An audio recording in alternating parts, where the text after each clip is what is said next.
Ladies and gentlemen, welcome to today's live commentary stream at Dover Motor Speedway for the NASCAR O'Reilly Auto Parts Series race. And here this evening, 200 laps, 200 miles around the Monster Mile in Dover, Delaware, as it is the site for the next round of the NASCAR 2026 O'Reilly Auto Parts Series season.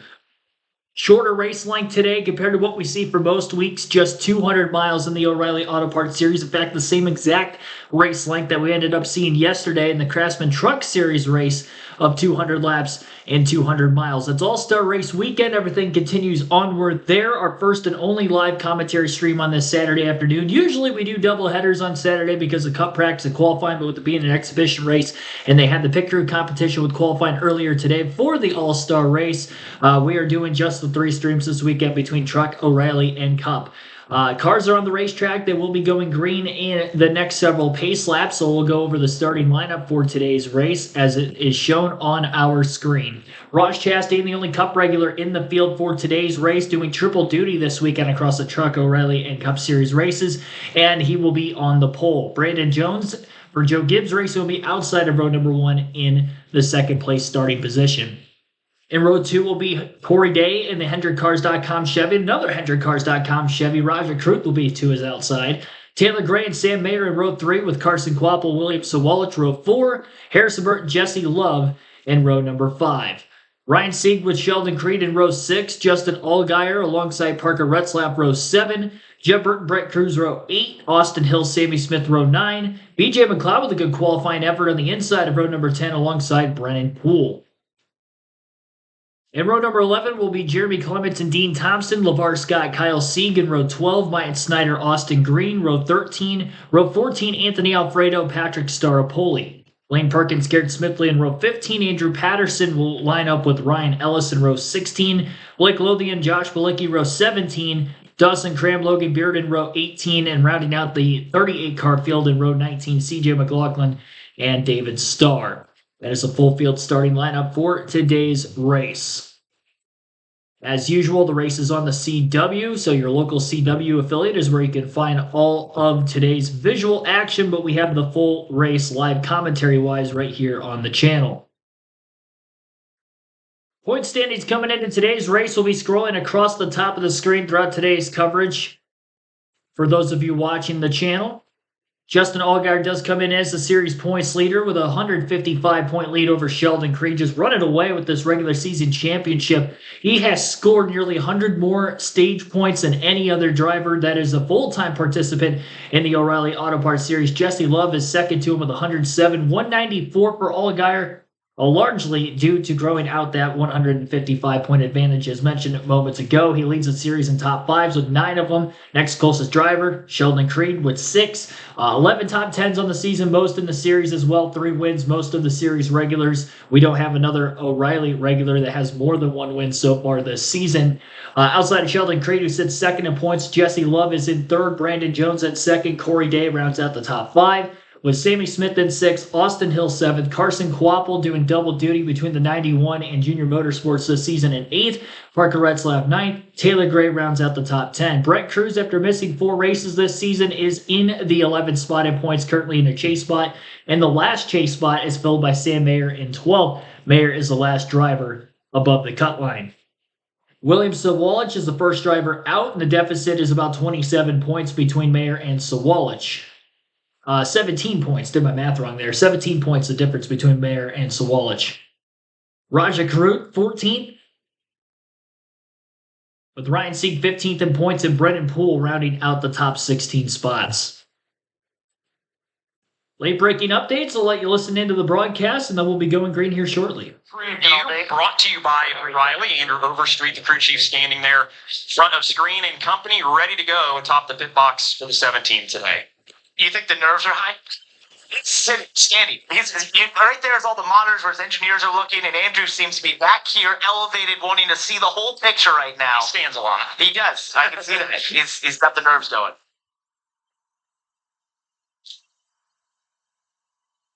Ready to go as the field gets the 1 to go signal.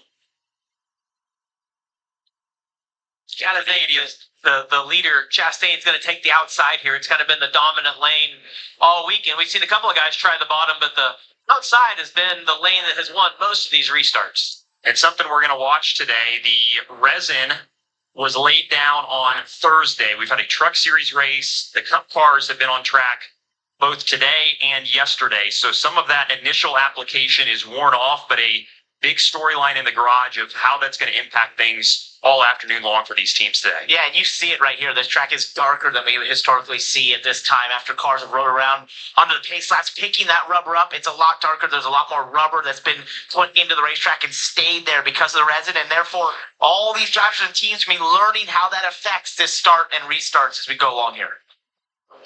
Ross Chastain did choose the outside lane as the pole sitter. He set his first pole since 2018, and Brandon Jones with one of his best starts of the year in that 20 car, second front row start of 2026 for the 20 team.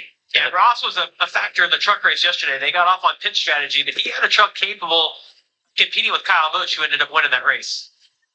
I see everyone weaving. They're just trying to get those tires up to temp, cleaned off as best you can, especially these concrete tracks. You pick up a lot of that rubber onto the tires. You want to get that cleaned off, get them ready for the restart. Got both the HendrickCars.com cars, Corey Day, Raja Caruth there in row 2, Taylor Gray, Sam Mayer. All right, Chastain trying to go for another spot higher than what he was running for most of the day yesterday behind Kyle Busch. Didn't get the finish because of pit strategy, but looking to get a bounce-back win this afternoon. Green flag is in the air. We are underway and racing at Dover for the second consecutive day. Brandon Jones on the inside of road number 1, very close to clearing our pole sitter Ross Chastain, but Chastain holding strong on the outside down the backstretch and into turns 3 and 4, still having that preferred line. Brandon Jones slides up the racetrack with the front tires as he could not keep the car pinned to the bottom, and Chastain will lead lap 1.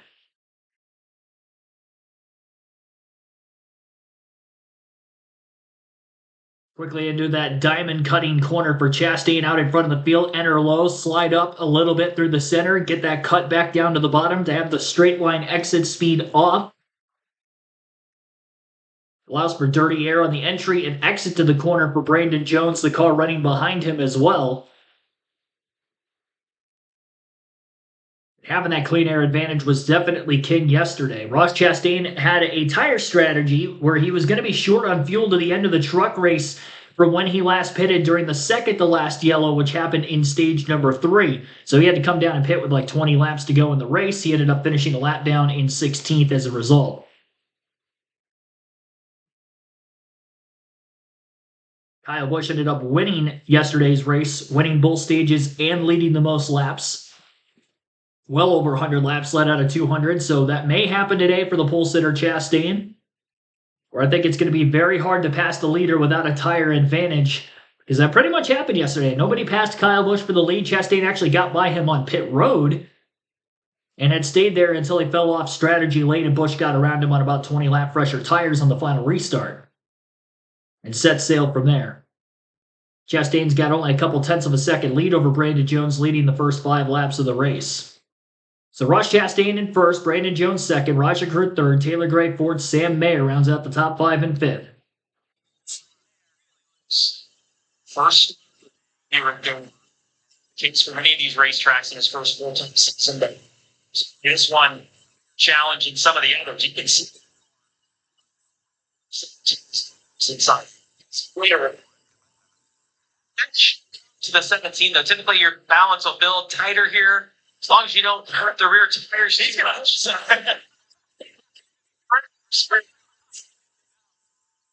Say what this, I watched the steering wheel, though, of Jesse Love right there. He looks pretty comfortable to me for Dover. We watched these guys really hustle these cars in practice, and he's having to work the wheel a little bit, but not near as much as we saw some of the guys in practice. Love's running in the 8th spot. Last week's second place finisher after that heartbreak at Watkins Glen in the final corner. Meanwhile, here's a battle for the lead. Brandon Jones has not let the 9 of Ross Chastain get away. No, there's a little bit of a trend here that I see with the Joe Gibbs racing cars. We saw Taylor Gray going by the 17 of Corey Day earlier. See, he's got by Raja Caruth now as well. And now we've got Brandon Jones, another Joe Gibbs racing car, working on the lead. I feel like Brandon's picked up right where he left off from Dover last year when he was trying to chase down Connor Zilic at the end of last year's race before it got range shortened. He's following a Junior Motorsports car, and what is he doing right now? Following a Junior Motorsports car. How about the guy on the right, Parker Retzloff in the 99, plus 13 from the start of the race. So in 8 laps, he's passed 13 cars. Retzloff's got another fast car this weekend. Action all over the racetrack here. We saw the one at Carson Quapple. Yeah, last year's past Jesse Love. Look at Retzloff. Last year's race taking place in July in the middle of the summer. Usually we see Dover races in the springtime across all 3 series. And now back in the spring for the lone date this season, of course, All-Star Race weekend. No points paying race for the Cup Series. And this is the only race here for Truck and O'Reilly this weekend. Parker Retzlaff, biggest mover in the opening laps of this race. 10 laps in, 13 positions gained for the driver of the 99 car. Looking to get another spot on LeVar Scott as he looks to the inside of him through turns 3 and 4. Trying to hold on strong. Chastain still managing a gap over Brandon Jones, roughly 3 to 4 car lengths ahead of him.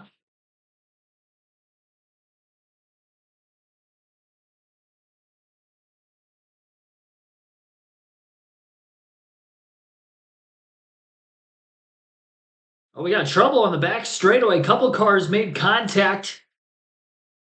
27 of Jeff Burton with quite a bit of damage. Parker Retzlaff, who we just stated moments ago, biggest mover of the race, also collected. Sam, when we get some replays here, Brent Cruz and Jeff Burton has major damage. Brent Cruz had an issue off of 2. It was my pick that's unfortunate, but he had an issue. They sort of got checked up behind him.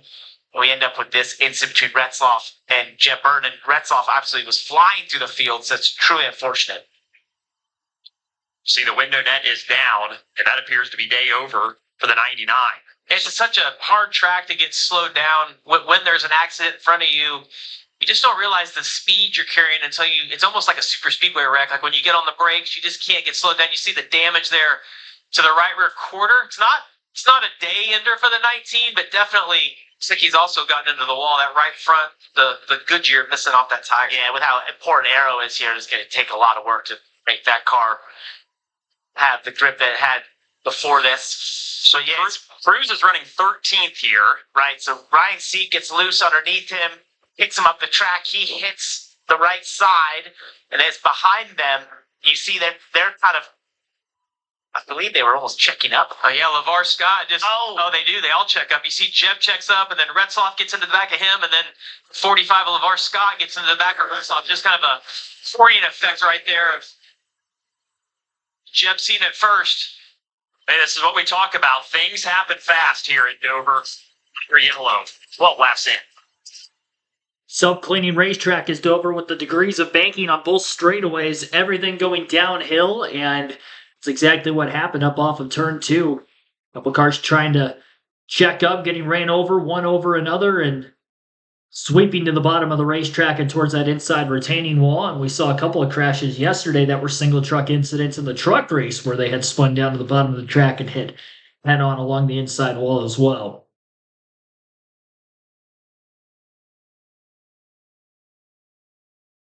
All right, so Ross Chastain, the race leader, under caution. Brandon Jones second, Taylor Gray third, Roger Caruth fourth, Sam Mayer in fifth, and William Sawalich is in 6th place. 7th is Corey Day with Carson Quapple 8th, Jesse Love 9th, Sheldon Creed rounding out the top 10. Harrison Burton at 11th, and Justin Allgaier pinned back in 12th place. Early going, we'll have to see if we'll catch the 7 car up at the front of the field at any point in time. Despite the dominance Allgaier's had this season, Jesse Love actually does have the most laps led in the series despite being winless. Came very close to a win last weekend. Heartbreaking fashion with the late loss at Watkins Glen, getting passed on the final lap, final corner by Connor Zilic, Cup regular. And rookie of the year, basically winner for the Cup Series, considering there's no other full-time rookies. Getting his 2nd win of the O'Reilly season. Coming from a big deficit of his own. We were talking about SVG coming back from a big deficit in the Cup race. And Connor Zilic had to do just that and almost ran out of time. It's looking like he was going to get there plenty of laps early before damage going through the bus stop. Flipping the grass and digging the nose in a bit. still able to run Jesse Love down. We'll see if Jesse can rebound this weekend for another solid run and maybe even a shot at that first win of the season as he sits at ninth. This track is very good for a driver like Jesse Love. Very fast racetrack. Mid-corner speeds are high. Not a ton of tire fall off.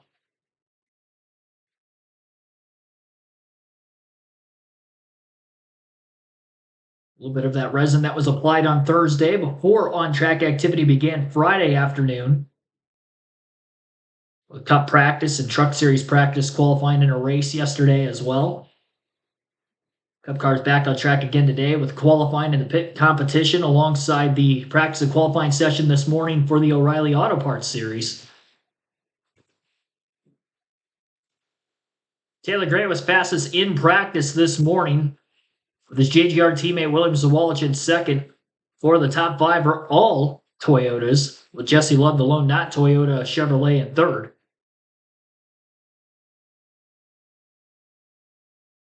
But in the race side of things right now, a little bit of a different story. We got a Chevy out leading early. Parts people. Credit One Bank, NASCAR American Express card. And by Progressive Insurance. Get in the savings lane today. Visit progressive.com. In Dover and under yellow for the first time today. Wheel and caution lights are on. The same wheel and emergency lights and sirens you see on the safety vehicles here at the track are protecting first responders in communities all across America. 4 cars involved in this stage 1 crash. Started with some contact between Ryan Sieg and Brent Cruz and ultimately collected Jeff Burton, Parker Retzloff, and LeVar Scott. Let's take a look at this replay brought to you by Progressive. Save when you bundle motorcycle, RV, and boat insurance. Visit progressive.com. Here's how it starts, just out the front window of Sammy Smith. So you see just get loose, hip checks Brent Cruz. So the innocent bystander there was giving Ryan Sieg plenty of room.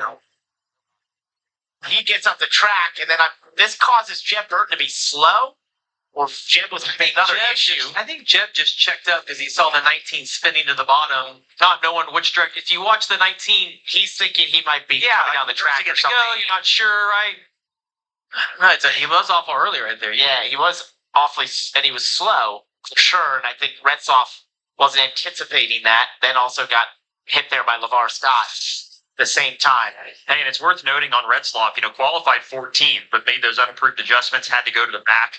He's collected in that. Would have maybe been right around Cruz if he'd started where he was supposed to, but either way, at the back of the field and got some day-ending damage because of it. And it's a huge hit in the points for them. They came in plus 58 above the chase line for Parker Retzloff and Viking Motorsports, so not the day they were looking for to have an issue this early. Let's head down to pit road and Heather DeBow with a update on the 88 of Raja Caruth. And Dylan, there was a scary moment here yesterday as truck teams were setting up pit road for the truck race. They actually had an incident where one of the tire carriers was injured.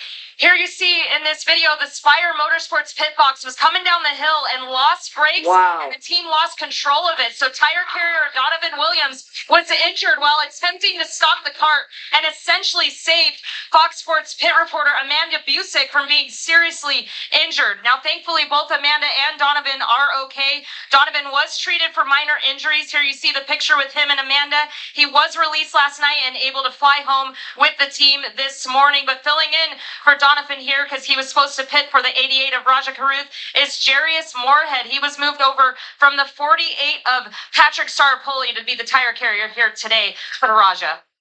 Thanks for that, Heather. And yeah, scary stuff for sure. And certainly so glad that was not worse. Those pit boxes are multiple thousands of pounds. So those things are, those are pieces of equipment. So glad that everybody was okay there yesterday. Let's, before we go back to green, check in with Kim at the Care Center. Parker Retzloff released from the Care Center. You were making your way through the field after starting from the rear. What happened? Yeah, I don't know for sure. Just overall, I thought our practice didn't go great. We, probably the worst we fired off for the year, but they made great changes and adjustments going into this race. And I drove forward there and they checked up. I drove in the back of Jeb a little bit and then just, I guess we both just got run clean over. I don't know. I guess it's hard for us to see what happened in front of us, but we checked up and just got run over. So overall, just very disappointed for everyone on the Funkaway Viking Motorsports Chevrolet and everyone who's put hard work into this. It just sucks if we don't make it in these races. I feel like we wreck really early. So just come back next week, I guess. You know, it's like you come off of turn 2 there, and everybody is checked up and slowed down. It's hard to find an open lane there. Well, the other thing is just the way you are in these cars, the way the corners are shaped, you can't see around the corner a ton, just like Bristol we talked about there. So a lot of that is blind for these drivers compared to what we see from the outside. All right, going to be lap, looks like 19 on the restart. Yeah, lap 19 on the restart. Chastain will take the outside of row number 1 again with Brandon Jones down low on the bottom, just as we were for the initial start of the race with these two starting on the front row. Green flag is back in the air. Brandon Jones with a great launch through the restart zone that time. He actually beats Chastain back to the start-finish line. We'll see if he can clear him up out of turn 2. And he's going to be able to do so. So Chastain was close to getting cleared off turn 2 on the initial start. This restarting is, as he did not get the launch through the gears back to the start-finish line. And Brandon Jones has his first lead of the day. Hard track to make a pass for the race lead on, and I'll tell you what, it's huge for Brandon Jones to get out in front early if he's going to want to go on to win this stage. We're almost halfway through the first stage, so he doesn't have to hold on for too long. Chastain has the fastest lap of the race back on lap number 2. Nobody of note came onto pit road during that first caution of the race to take on fresh tires.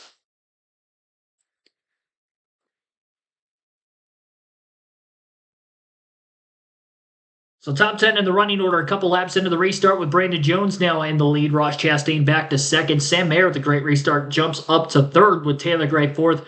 And Raja Karuth rounding out the top 5 and 5th. William Sawalch is 6th with Carson Kvapil 7th. Jesse Love 8th. Corey Day back to 9th. And Sheldon Creed rounding out the top 10.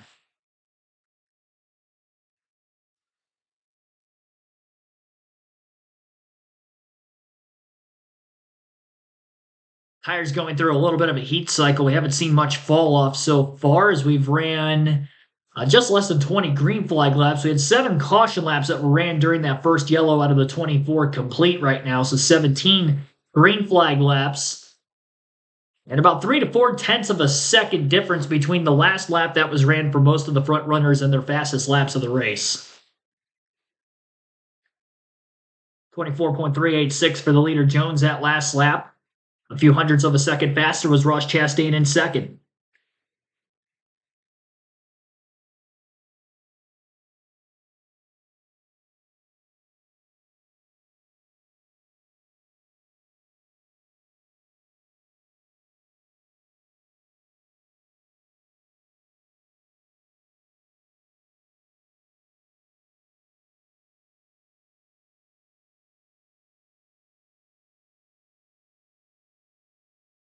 Extending the lead a little bit from one lap to the next with Jones out ahead of Chastain.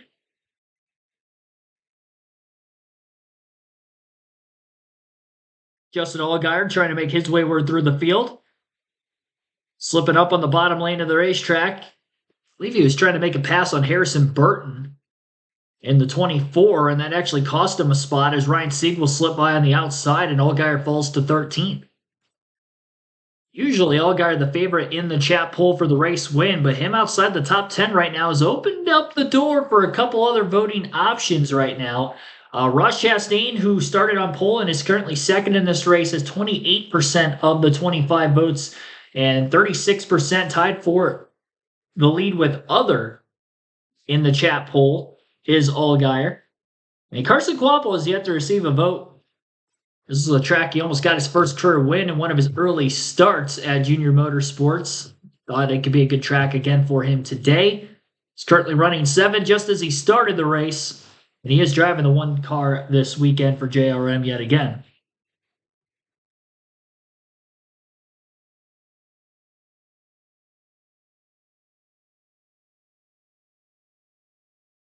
Corey Day chasing his race car all the way up the racetrack, bringing on Sheldon Creed to close in that gap a bit. Corey Day qualified in row number 2, already back to 9th place.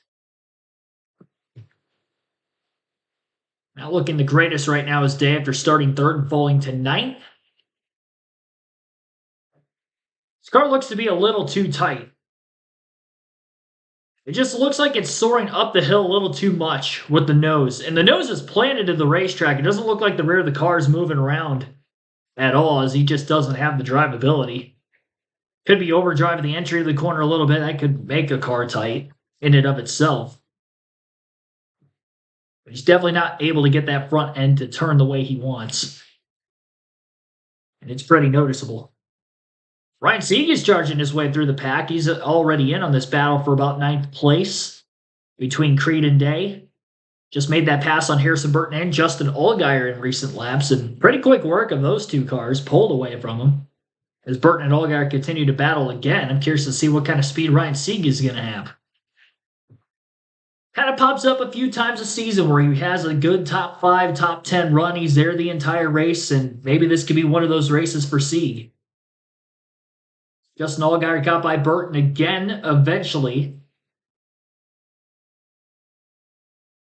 Sieg taking a little bit of time to try to make this pass on Sheldon Creed is bringing the 7 car a little bit closer to this battle. Sieg loses the nose now, trying to make a pass down on the inside, which is very, very difficult to do at Dover, especially if the car on the outside does not give a lot of leeway to the car on the bottom, which you're going to see one driver running another pretty tightly. It's hard to keep the nose pinned down to the inside, keep the speed in the race car through the center of the corner, and keep it off the car to the outside when they do not give a lot of space underneath. Best way to pass a car is going to be on the outside if he can slip to the right rear, and that's exactly what Justin Allgaier does on Ryan Sieg through turns 3 and 4. Beat him to the outside into the corner, gets the run off the banking on the exit, straight line exit as well, and he is clear down the front stretch. He'll carry that momentum and try to set up to get a pass made quickly on Creed so he can get both the 39.00 in his rearview mirror and then try to attack on Corey Day, who's holding all 3 of these guys up. Veteran experience working out for Justin Allgaier right there, despite not really having a quick race car early on and not a great qualifying effort either. Shoutouts to those of you watching the stream right now. I haven't given any shoutouts yet. We got Bam Hall, Terry Lewis, Steve J, Pete Kramer, Mark Kirby. Thanks for tuning in. Dean Tate, welcome to the stream as well. Regine Huddleston. Robert Goodrich. Bond1771. Thanks for tuning in, everybody. Side-by-side commercial break still ongoing on the CW. And we're down to 10 laps to go in stage 1 this time by at the line. Brandon Jones still in the lead, and that gap is 0.3 of a second over Ross Chastain in second, and 0.9 of a second lead to the third place car of Sam Mayer. Taylor Gray still at fourth, 1.2 seconds back, and 2.5 seconds out of the lead is Raja Caruth in fifth. Carson Kvapil 3.7 seconds out of the lead in sixth. William Sawalch 4.2 back in seventh. Jesse Love 5.1 seconds out of the lead in eighth.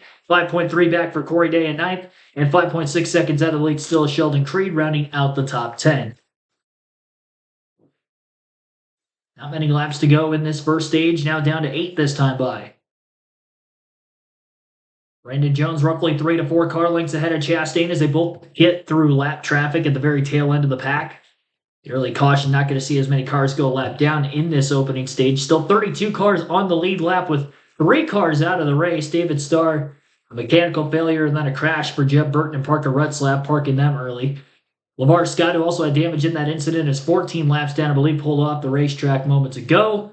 Logan Bearden, 7 laps down, has lost quite a few laps recently as well. I believe he is also off track. So a couple of early exits, about 5 of them in the garage area in the early 45 laps of this stage 1. We had 1 caution for incident yesterday in the truck race as well, and then we didn't have any in stage 2. We had 2 of them in stage 3 where how the cautions laid out in their 200-lap, 200-mile race, so we'll monitor if we'll have similar strategies in stage 3 if we get any cautions early in the final stage as well. There's really only 1 driver going off strategy, and that was Ross Chastain, and that did not work out well for him. Risk versus reward, and he did not get the reward for taking his risk. 4 laps to go on the stage. Chastain has not really closed that gap within 3 to 4 car lengths on Brandon Jones, but he hasn't fell back much either. Just close enough that that dirty air is becoming a bit of a problem for him. Carson Quapple making a pass on Williams Sawalich through lap traffic, splitting up the middle 3 wide. Pass made for 6. Jesse Love trying to attack to the inside of Sawalich next for 7th. And Corey Day in the 17 is right there as well, looking to take the spot away from Day after his failed pass attempt on the 18. Day gets picked behind a lap car, and Corey Day picks up the spot. Stage points are on the line, 1 point per position in the top 10, so these are important battles and position changes going on right now.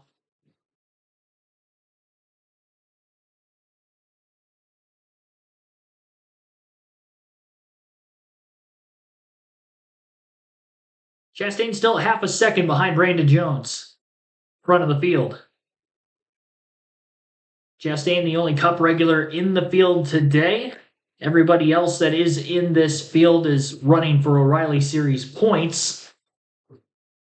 So of the top 10, pretty much all of them are going to get their points. And the 9 team still runs every week for Junior Motorsports, so those points of the 9 car would go for the owner's stand. He's just not for Chastain and driver's points as he is full-time Cup regular. Battle tightening for third between Sam Mayer and Taylor Gray late in the stage also.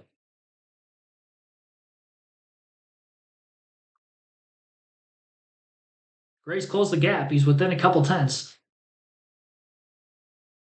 Over the last couple of laps, Brandon Jones has pulled Ross Chastain just a bit. Corey Day trying to slip to the outside of William Sawalich in the 18, but Sawalich closes the door off the exit of turn 2. Battle ongoing for 7th on track. Corey Day sailing way up the racetrack, trying to get that cut center off, back down to the bottom. A little bit of clean air on the nose.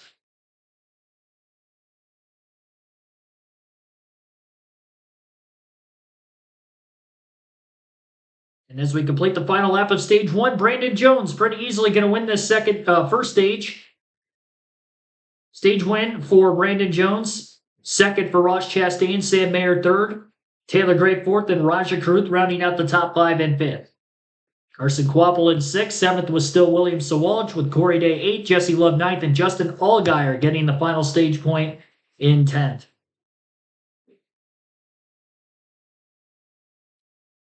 All right, so stage 1 in the books. Brandon Jones, stage 1 winner, started second, got by Chastain on the restart right around lap 19, and never looked back. Held on to it every step of the way.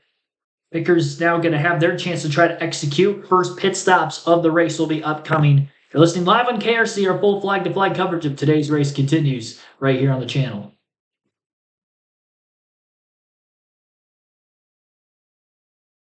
Kyle Reichert, thanks for tuning in. Dover scared you since NR 2003. Hey, Miles the Monster is pretty scary. Don't blame you there. I'm doing good. Hopefully your day's going well also. If you guys are excited for Prime covering NASCAR starting next weekend for their 5 races.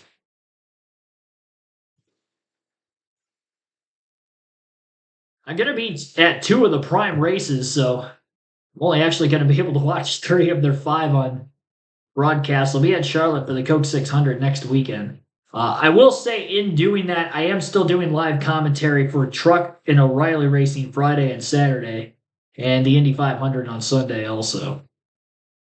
Cup practice and qualifying for Saturday. I will also be doing some streaming there. Weather pending, of course.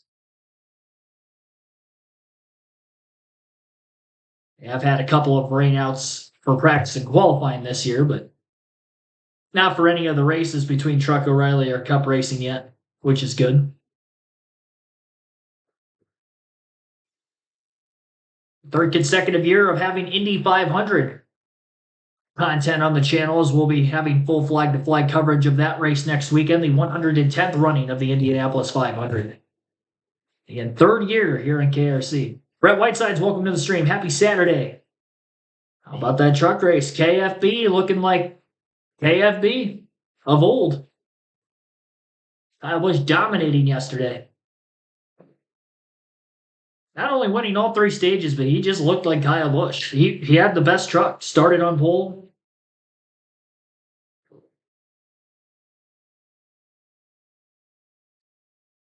Chastain tried to give him a little run for his money. Would have made life a little harder had they stayed on the same strategy, but going off strategy and staying green the rest of the race after that last restart with about 68 laps to go pretty much sealed the deal right then and there for Kyle Busch. Ty Majeski was not able to give him many fits on that long green flag run.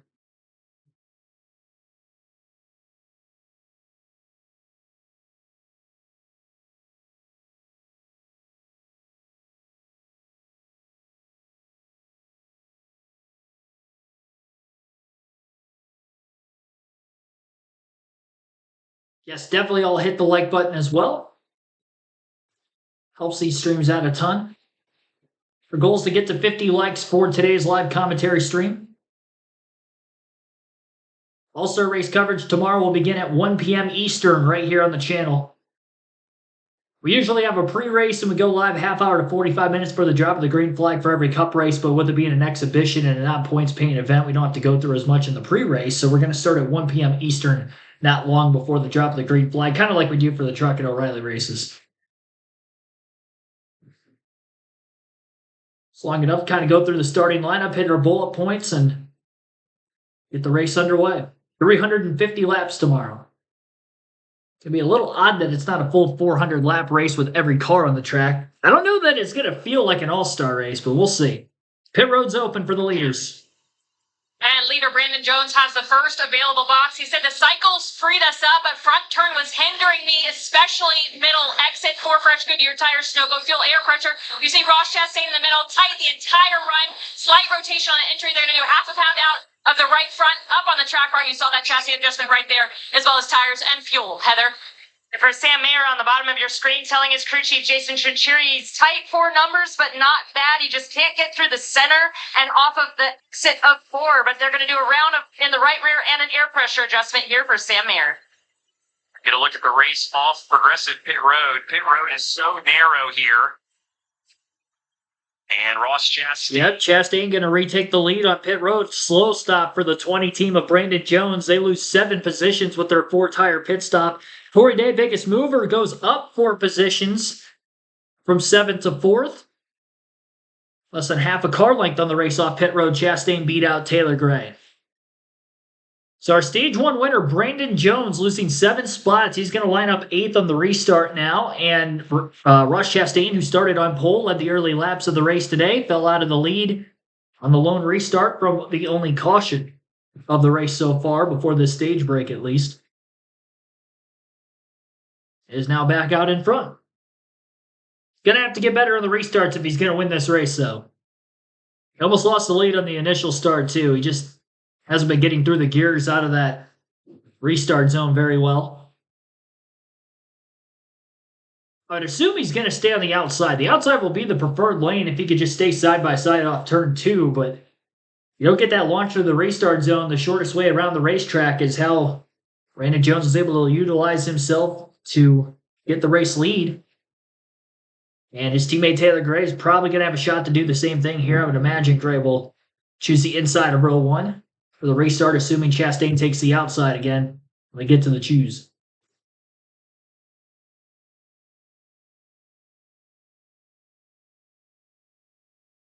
Seemed humble after the race, like they mean more now. Well, he is later in his career, and he hasn't won a lot.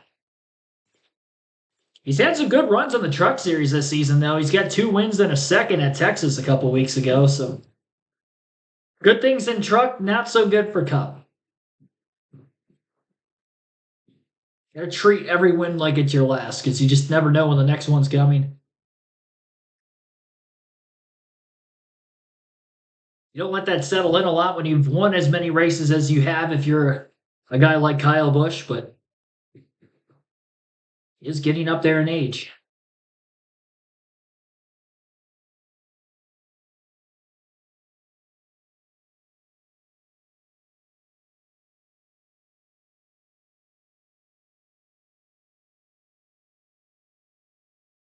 So stage splits today, 45 laps in stages 1 and 2. Final stage is 110, just like it was for the truck race, same exact lengths. I'm curious to see if this race is going to be set up just like the truck. So we had the 1 caution in stage 1. Does stage 2 go caution free? Do we get a couple in stage 3? setting up a potential fuel mileage race.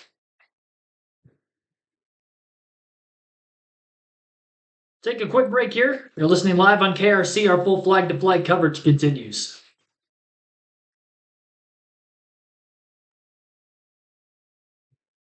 Up to 30 votes in the chat poll. Still none for Carson Quapple. 27% for Chastain. And 37% for both Justin Allgaier and somebody other than Allgaier, Chastain, and Quapple for the win. I get it, though. Quapple hasn't won a race in his career. I just thought that would be a good one to put up there. He was one of my high candidates for the race win today.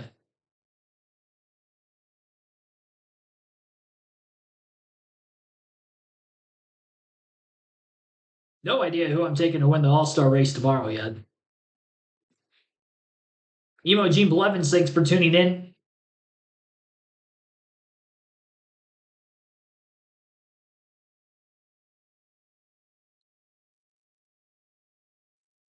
Showing a replay of the pit stop for the 20 team and how exactly they lost 7 positions. Just looked like they were a bit slow on the left rear. Slow on the left rear with getting the tire off. Not so much putting the new one on. A bit of contact exiting pit road 3 wide in the middle of that. Right around where Brett Cruz in the 19 was running. Haven't really called his name at all today. It's been solid since making full-time starts in the O'Reilly Auto Parts Series, enough so that even missing 4 races, he's up to 11th in points and inside the top 12, which would make the chase at the end of the regular season.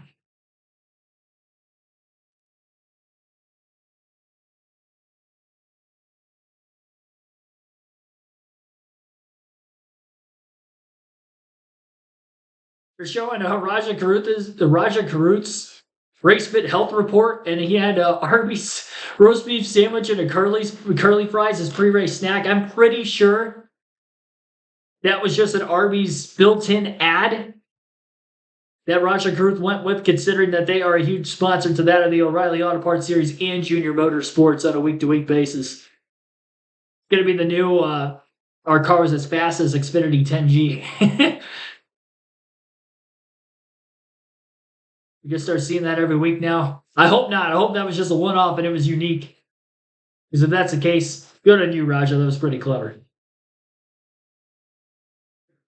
Chastain wins the restart that time. He was side-by-side up out of turn 2. By the time they got into 3 and 4, he was clear by the exit of turn 4 on Taylor Gray, who was on the inside of row number 1 that time.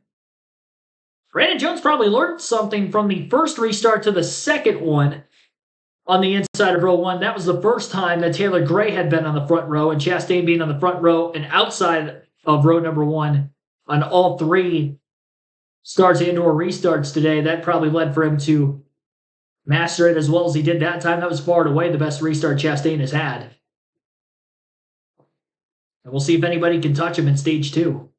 We'll also see if Brandon Jones can get back up in the running order where he was close to the front of the field, and if that car is as strong as it was leading the pack now that he's back in traffic a bit. He did lose 1 spot on the restart already to Sam Mayer, settled in line in front of Justin Allgaier, mostly single file through the top half of the field.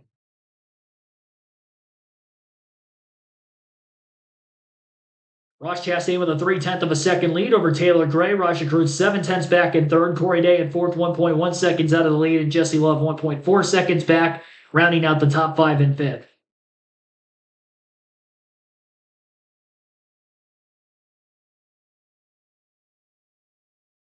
A little bit of clean air on the nose for the 7 of Allgaier as he tries to get to the inside of Brandon Jones. He's putting a lot of pressure on him.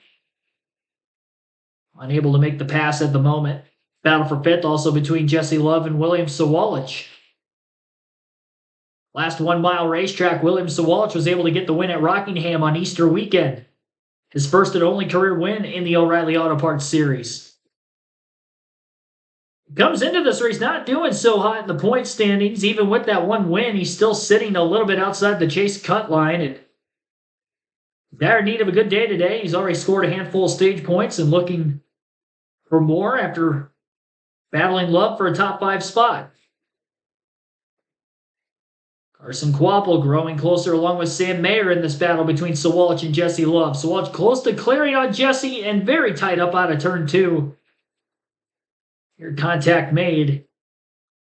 Couple of side-by-side battles here, nose to tail, the 18-2, then the 41 and the 1, also door to door. Wheeling caution lights are on, our third yellow of the race, first of stage 2. Big crash for the 31. He's pounded the wall with the rear of his car. This was really hard hit. Lane Perkins. Window net down. See Blaine moving around in the cockpit. Let's have a look at this. I wasn't quite sure if he had a little help, maybe from Anthony Alfredo, or if Anthony was.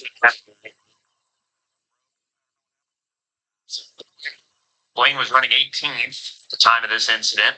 This place, and everyone will tell you, it will test the weakest part of your race car. Oh, yeah. Everybody, we always see here in Bristol, two of the harder places on all the components, the suspension. Your Blaine reference, like something in the rear suspension must have broke and it spun that car around. Yeah, I caught him as he was going towards the wall and the 96 was up there.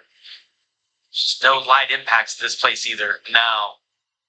And you're going to see also how hard it is to avoid when a car is spinning. So looking down into 3 here, you see he's already sideways, and look at Anthony Alfredo there, 96. He was chasing it up through. Yeah, he basically, as Blaine got sideways, Anthony was already committed to the outside lane, and at that point, he just couldn't get it to slow down and turn down. As we look back here from Sammy Smith's 8 car, there you see the smoke suddenly start, and then the car goes around. So that's indication like something corrosive shifted, and the tire started around the broke, something like in the suspension there. Yellow for the third time at Dover. Ross Chastain continues to lead. Well, the team may be going to try to diagnose what exactly broke on the rear of the 31 car, but causing a spin in the middle of turns 3 and 4 and a pretty hard backing into the outside wall for Perkins, knocking the 31 out of the race. Under caution midway through stage 2 with Ross Chastain in the lead, Taylor Gray in second, Raja Guruth in third, Corey Day fourth, Jesse Love fifth, and William Sawalich rounding out the top half dozen in sixth.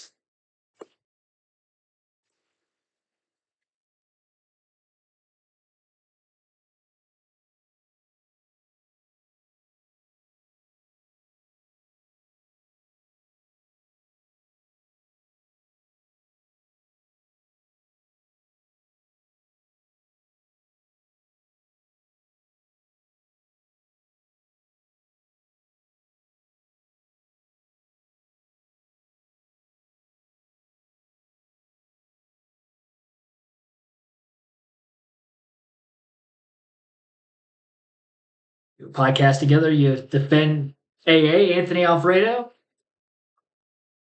Yeah, I don't think Alfredo got into the back of him there. Great job missing the crash. That 31 slid up pretty wide, pretty fast. Things always happen quick here at Dover. So with Perkins out of the race, we're going to have 6 drivers behind the pit wall already and in the garage. So 6 drivers are out. Free pass going to go to Garrett Smithley in 29th. And 28 cars were on the lead lap prior to that crash. Second incident, third caution of the day.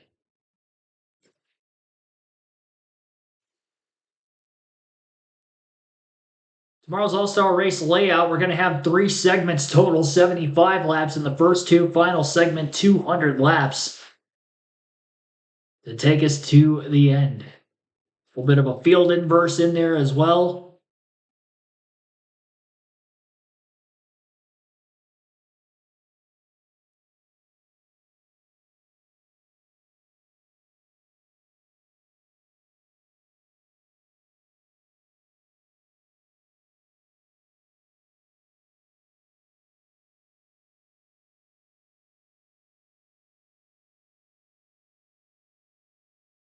Sorry if it is a little bit dark in here. There are no light fixtures in this room in my new apartment. It's a little bit cloudy, overcast today. They just had a rainstorm go through a little bit before the start of the stream. So this is as bright as it's going to be in here. Good news is, another day race, things are going to end pretty early, so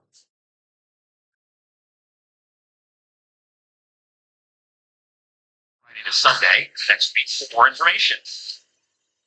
Cylinder yellow here at the Monster Mile for a Blaine Perkins incident. Jordan Anderson car with issues today. To break and come back to the restart. Ross Chastain, Taylor Gray, and Raja Caruth, the top three. Pretty hard hit against that outside wall for Perkins.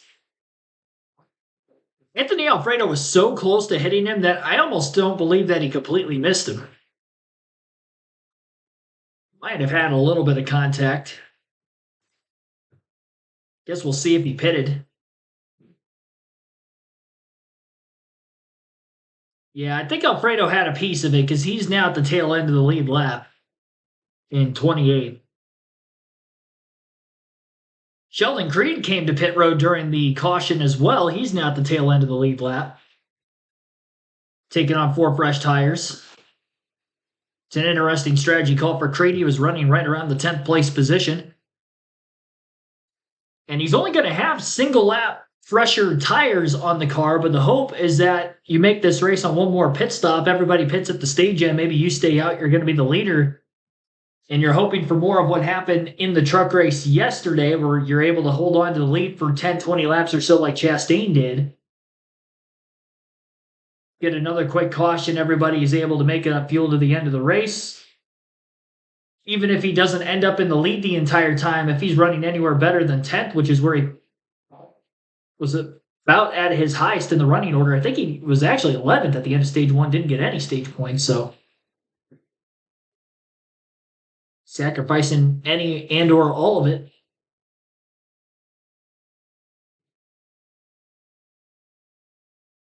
See how it works out for him. Less than 25 laps to go yet in stage 2.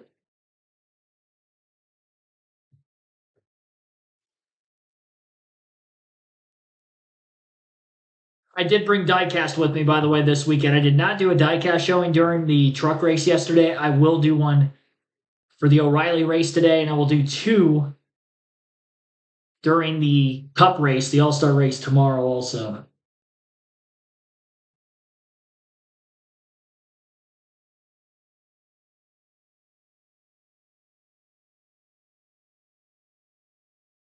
NASCAR Auto Parts Series racing live on the CW from Dover Motor Speedway in Dover, Delaware. Under caution in stage 2 for an incident involving Blaine Perkins. He's been checked and released from the infield care center. Let's check in quickly with Heather DeBow on Justin Allgaier in the 7th. Yeah, we've been trying to document his way making it through the field, starting this race in 13th. But we've got some good radio brought to you by Starkey Communications on the handling of the 7th. Allowing by myself. I on based on my tour, I am.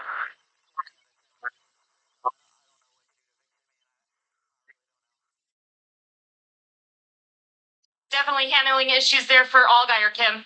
Heather, let's get a Toyota driver update. Stage 1 winner Brandon Jones now in the 9th position. The complaints minimal during stage 1 out front, but traffic doing no good to the 20 car. Brandon saying, I knew it was going to be bad in traffic, but it's disconnected front to rear. Had no stability riding around the 7.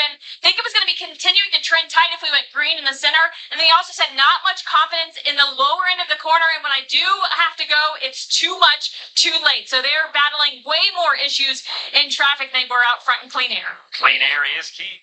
All right, just past halfway through stage 2, green flag back in the air. Another restart in which Ross Chastain will be on the outside of row 1 as the control car. Taylor Gray getting his second crack at it down on the bottom. Slides up the hill a little too much in the first turn, and Chastain clear up out of turn 2. Gray covers the outside in time just before Raja Caruth is able to slip to his right rear. And looking to stay in front of the 88 car for the time being. So Jesse Love going to build a little bit of momentum up out of turn 4, but not enough so to try to make a pass attempt into 1 and 2 after Caruth. And he'll remain in the fourth place position.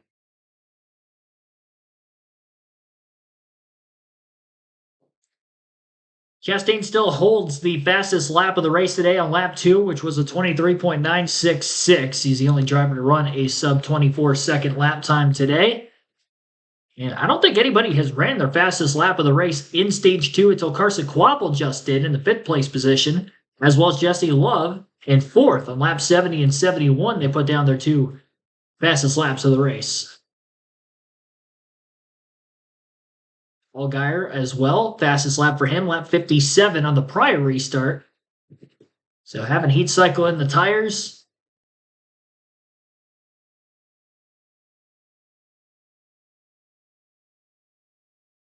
Not making much of a difference as far as fresh versus old. Not a lot of laps on their tires on this run with the early caution in the stage as well. Kvapil made the pass on Corey Day for 5th, as I mentioned. Also a pass for 2nd moments ago between Raja Caruth and Taylor Gray. Caruth moving up to 2nd. Caruth now running every race in that 88 car for Junior Motorsports, split between him and several of the Cup Series regulars like Connor Zilic, who we saw win in the 88 car last weekend at Circuit of the Americas.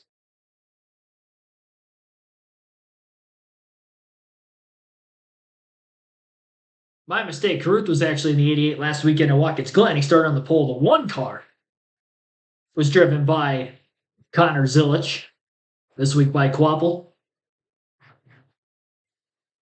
And it was the same car, I believe, that Zilic drove into victory lane in the number 1 as well back at Bristol in April.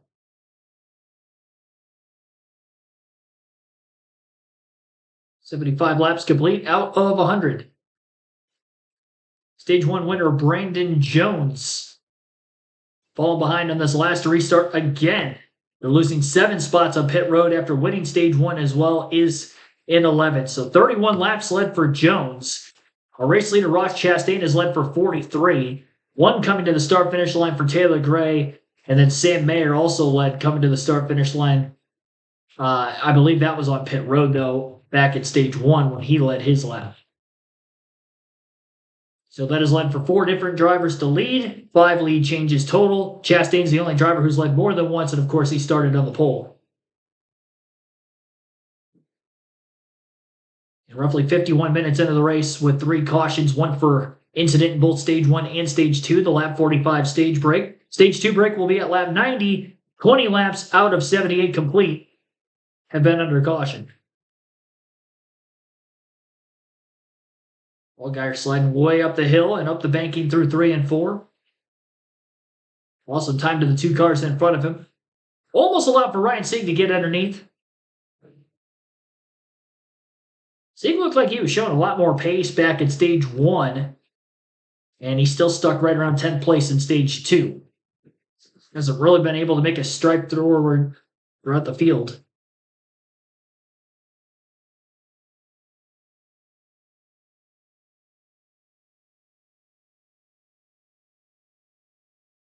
Race leader Ross Chastain trying to run that wider lane up near the top of the racetrack. Pretty solid momentum built by Raja Caruth in the 88 down around the bottom on both ends of the speedway. And he's somewhat keeping up. That last lap, Caruth was a few thousandths of a second faster than our leader. We'll see if he can keep that up consistency-wise. Now Caruth goes to the top of the track through 1 and 2. Alternate line to that of our leader, Chastain, who wrapped the inside.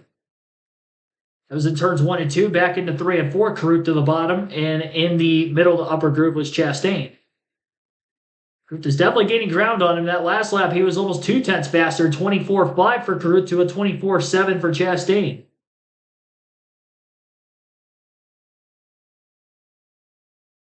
Kvapil trying to trend forward as he battles with Jesse Love as well. That battle is for 4th place.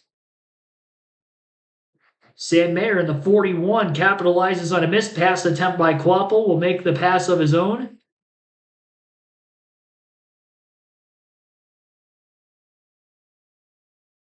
Ten laps to go in stage 2. Kvapil back to the inside of Mayer. Slides the rear tires. Trying to keep the car pinned to the bottom, and he's not able to get the pass back. Mayer holds on for 5th. Drives away from Kvapil just a bit. Caruth still 4 to 5 car lengths, if not a little bit more than that, off the race lead. Within a few tenths of a second He's been faster in each of the last 3 laps. The closer he gets to the back of that 9 car, if he runs the same line, the dirty air only going to get worse. Massive gain on the bottom of the racetrack through 3 and 4, especially that last time by. He rules the entry to turn 3 better than Chastain. No matter what line Chastain seems to run, it seems like Carruth really gains on that end of the racetrack. Got a lump sum in turns 1 and 2 that last time by also, and now lap traffic forcing the 9 car to have to run wide no matter what here. Carruth more to the middle group of the racetrack, getting clean air in the nose by not running either the line of the lap car or the leader in front of him. Forced to run the top as he has to pass the lap car, and that's exactly where Chastain was running through 1 and 2, but Carruth, steady wheel, and still looks to maintain, if not pick up, just a little bit more ground.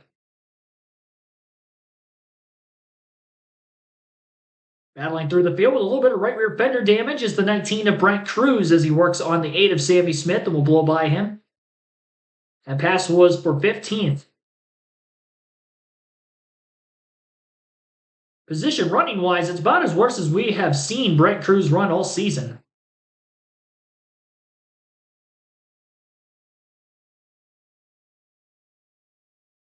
Just outstanding how good his rookie season has gone thus far in the O'Reilly Auto Parts Series. Knowing that that is the sentiment.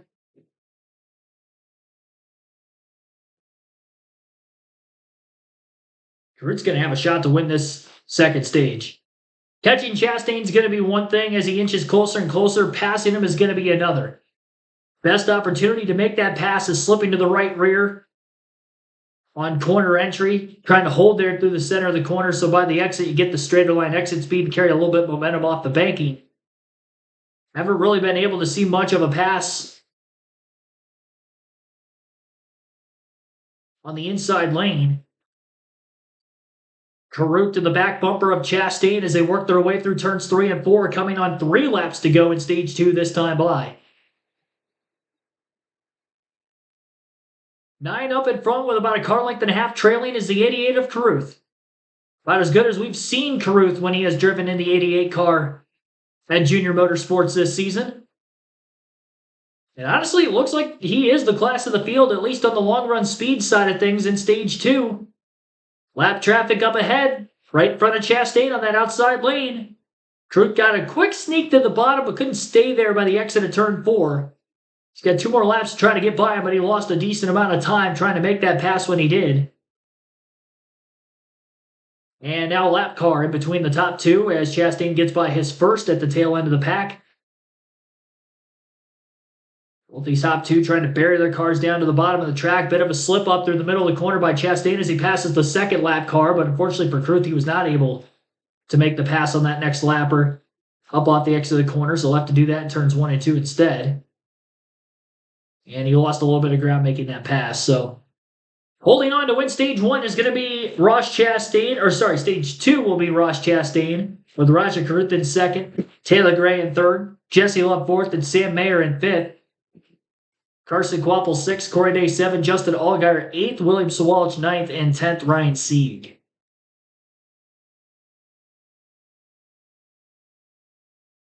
One point per position. So Chastain second in stage 1 after starting on the pole, first in stage 2. Winner of stage 1, Brandon Jones, didn't even get a stage point in stage 2 as he ends up 11th. Right where he fell after that last restart, lost 7 positions on pit road. Who will win the race out of the pits with the stage 2 pit stops looming?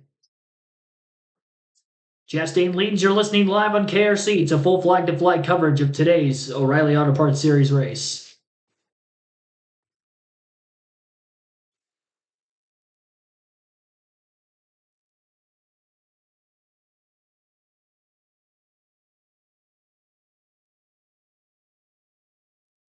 End of stage 2. We'll close our chat poll out for who you think is going to win today's race. 39% of your votes are going for somebody other than Allgaier, Chastain, or Kvapil. Kvapil at 3% of the votes, 24% taking Chastain, the pole sitter, and 34% of you taking Justin Allgaier for the win.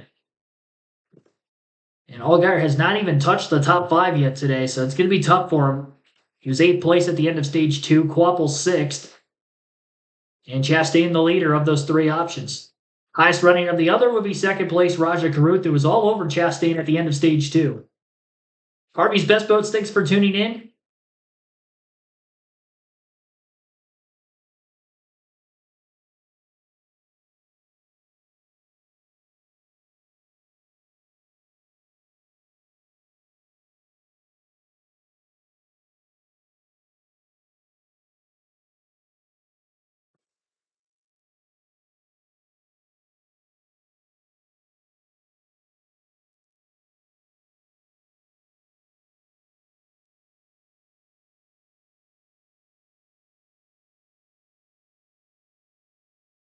AJ Sullivan, welcome to the stream also. I don't think I shouted you out yet. Lou Man, welcome to the stream.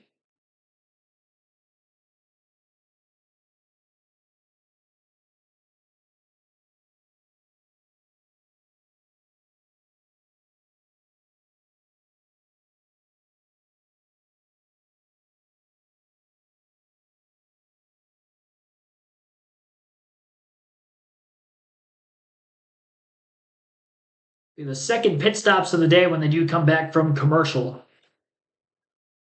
Hour into the race as we complete the first 2 stages. Nearing halfway out of 200 laps. Stage break, our 4th caution of the afternoon.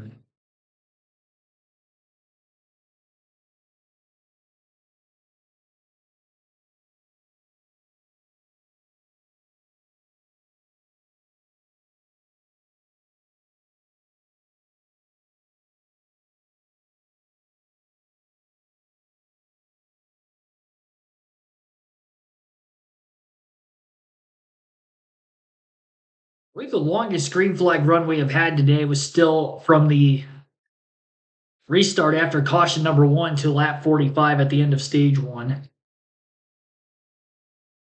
couple laps less than that for this last green flag run to take us to the end of stage 2. 2 cautions back to back that we ended up having.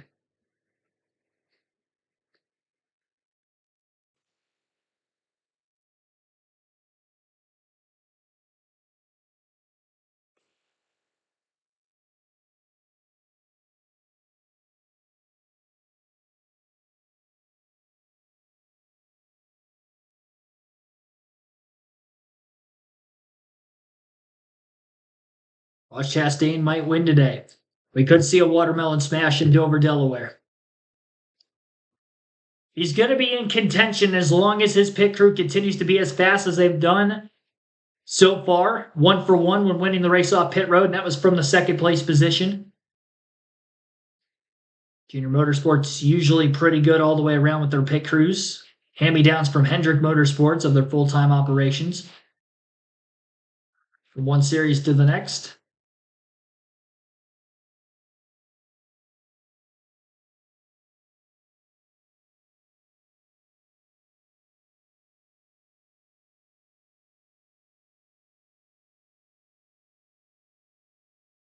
Most stage points today, Taylor Gray with 15. Same for Raja Karuth. 14 stage points for Sam Mayer. 10 for Quapple and Brandon Jones of the most in the race this afternoon. 1 point for Ryan Sieg. 4 for Allgaier. 6 for Sawalid. 7 for Corey Day. 9 for Jesse Love. Pit road should be open this time by.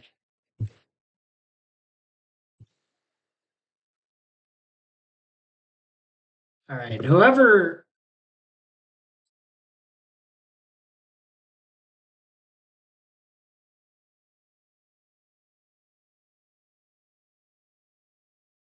keeps logging on as multiple users in the chat, I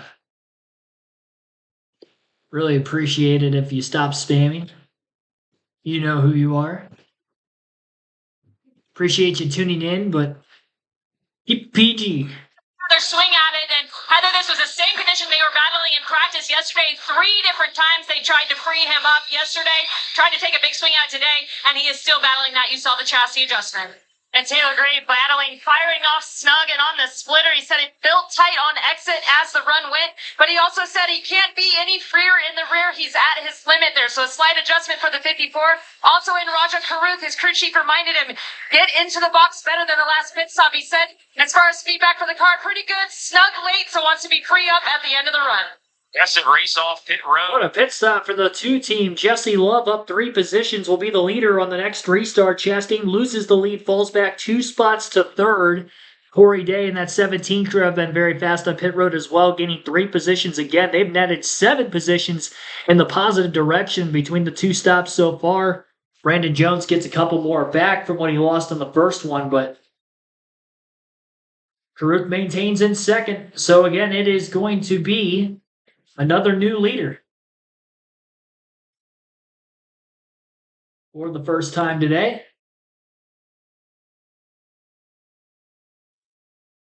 Christopher McComas, welcome in from West Virginia.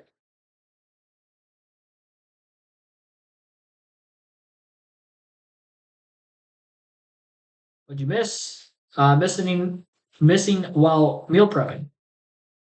You missed, I don't know when you stepped out exactly. Race update through the first 2 stages. Brandon Jones wins stage 1, capitalizing on the lone restart in the middle of the stage, getting the lead away from pole sitter Ross Chastain.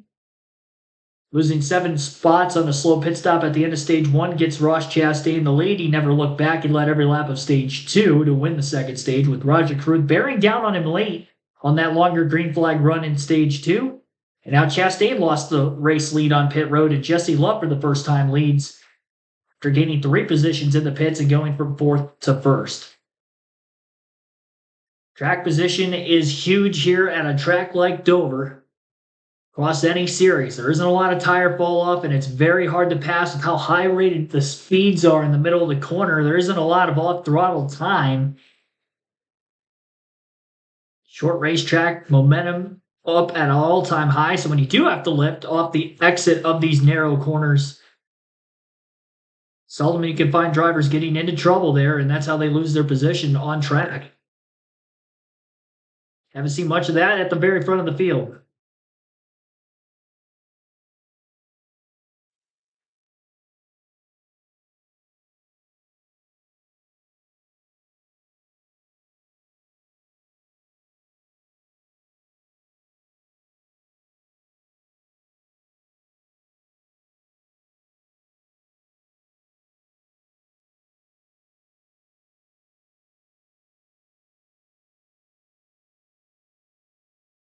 Any of the mods in the chat see that going on as well.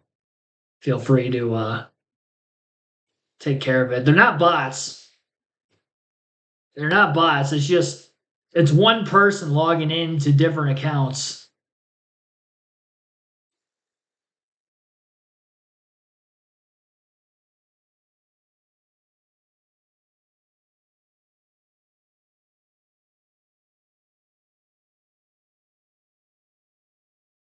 Just have to ignore it.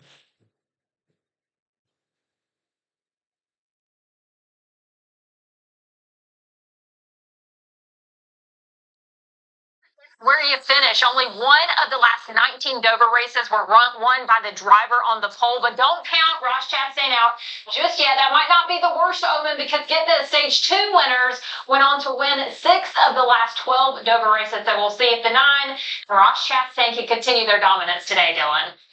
Ross has been trying for a long time to get a win for Junior Motorsports. Jesse Love is going to bring us back to the green. This Better Hearing Month, Starkey can help you hear your best. Scan the QR code to take a short free online hearing test at starkey.com. Now let's listen in to the 2-team and some Starkey radio communication. So we got it about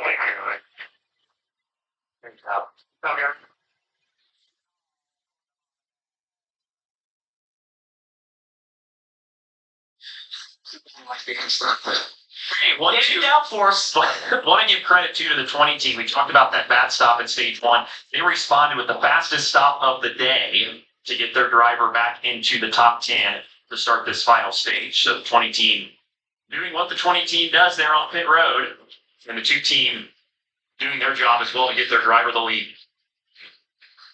Big restart here for Jesse Love.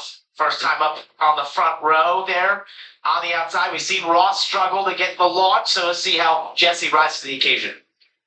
Final stage here at Dover. 101 laps to go as the field hits the Echo Park restart zone. It's Jesse Love and Raja Caruth on the front row as we go back to green.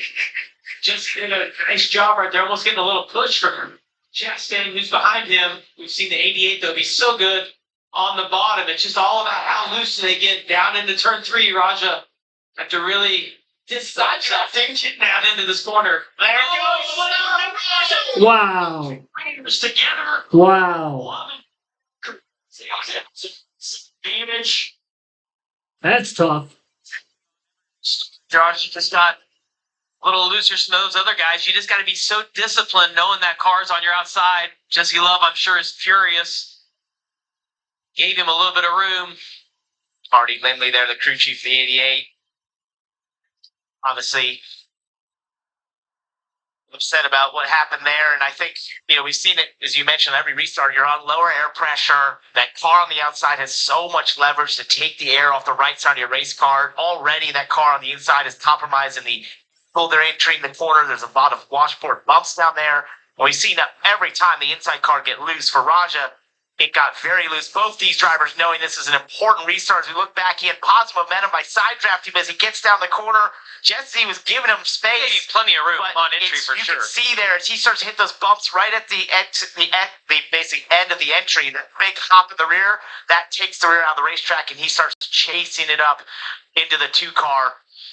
Raja really doesn't have any damage right now. I mean, other than sliding those tires, but the 2 of Jesse Love, as we're going to ride on board with him, was just along for the ride. And he gave Raja plenty of room on the bottom, knowing that he was most likely going to get loose. You can see Marty Lindley trying to pull some hair out right there, frustrated. Under yellow once again here at Dover. The 2 leaders racing hard, come together in turn 3.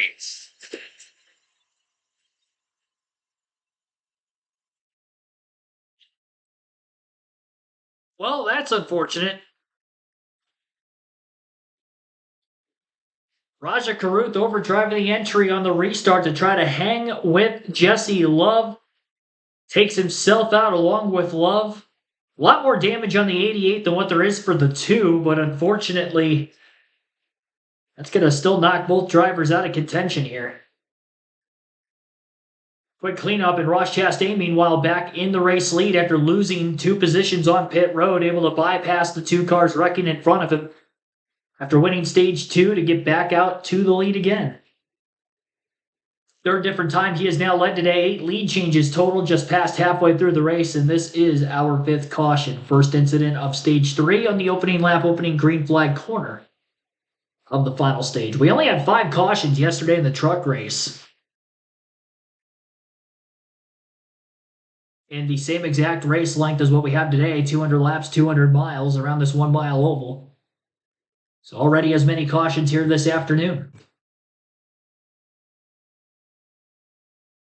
Only problem with doing a subscriber only in the chat, I don't want to do that because we have a lot of people that are not subscribed to the channel that may be tuning in for the first time that want to comment, they can't. So I don't want to take them out of it. But if you're not subscribed, definitely be sure to do so.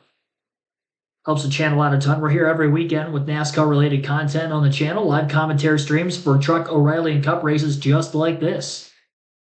Cup practice and qualify most weekends as well. And still got one more stream yet this weekend. All-Star race at Dover tomorrow. And our coverage begins at 1 p.m. Eastern. Should be a fun one. All-Star race at Dover. For the first time ever. It will be the final race on Fox in the Fox Sports family of networks.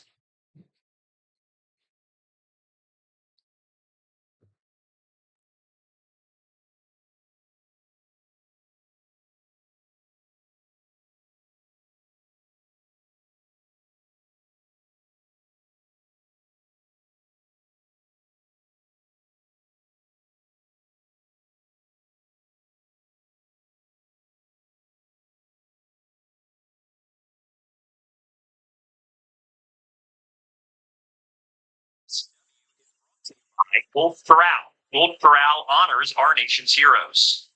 Progressive Insurance. Get in the savings lane today. Visit progressive.com. And by Toyota. Let's go places. Drama at the front of the field with 97 to go. The race leaders get together, and here's what the two team thought about that contact.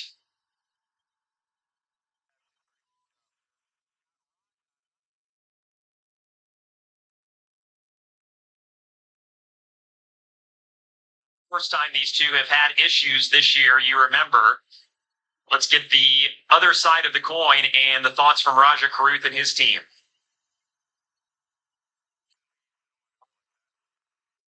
I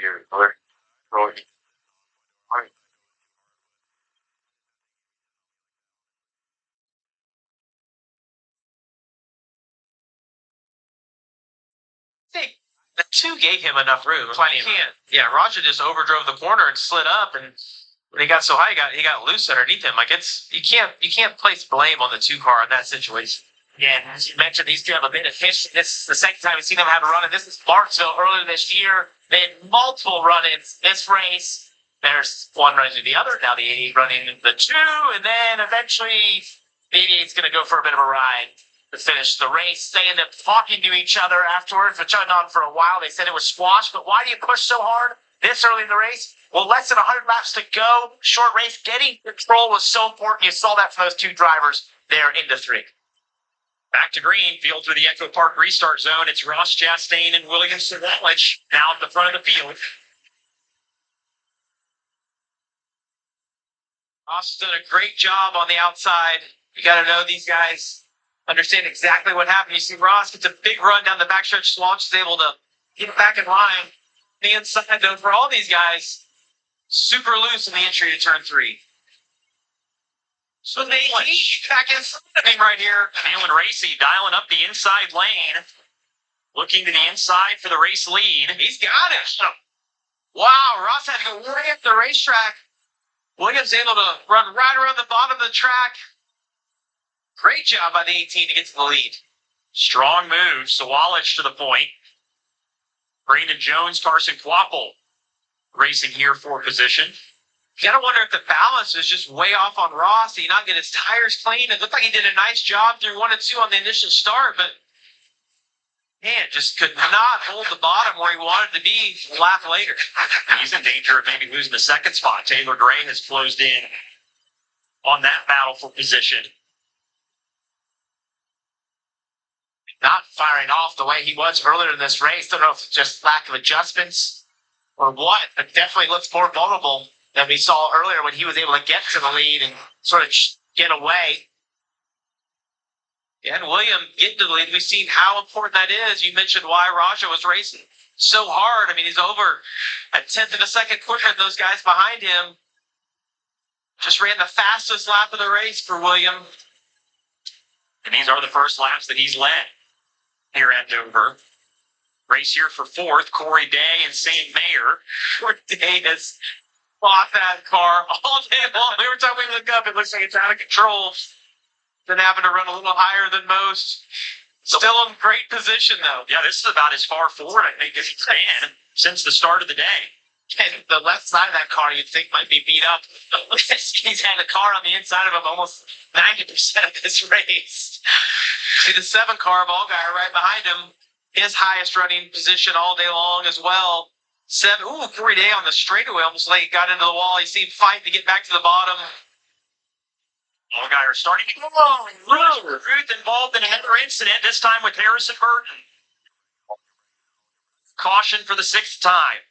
Oh. When Harrison gets to the inside wall, I think the 88 has any damage again. Might have gotten away with it. It's got to get refired here. I think this started with 3 wide. Oh, there we go.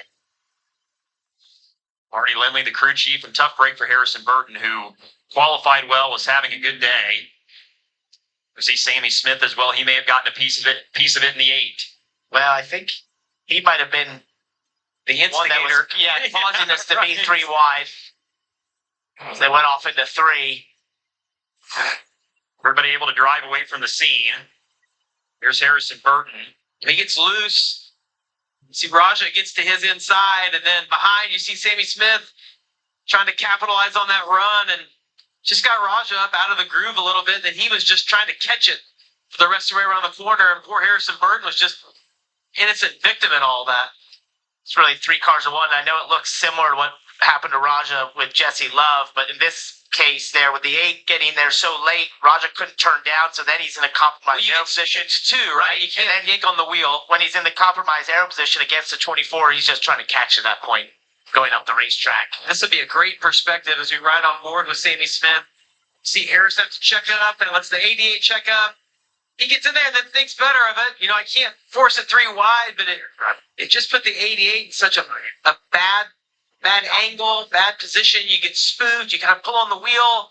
Then you're just along for the ride. And what gave the 8 the run is you saw the 24 had to check up, but the 88, you saw the flames out the exhaust pipes on the right side. As he got to the 24, he checked up a little bit, which gave Sammy Smith such a monster run that he went to the inside. Things happening so fast here in Dover. Anthony Alfredo will be the free pass car. Under this yellow, Raja Caruth and Harrison Burton getting together.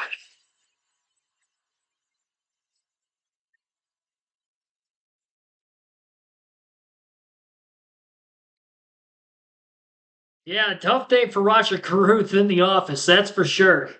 How many cars does JRM have in the race today? They usually have 5 every week. They have 5 cars every week. 4. They have 4 cars every week. The 17 is technically a Hendrick Motorsports car, but it's fielded out of the it's built in the JRM shop, but it's a Hendrick Motorsports car. And then there's 4 full-time junior motorsport cars. 2 of them are driven by part-time drivers and 2 full-time drivers. Sammy Smith, Justin Allgaier, the 2 full-time, and then the part-time are the 9 and the 1 teams. And the 88. So my bad, there is 5. There's 5, and then the 17's a Hendrick car. My bad on that.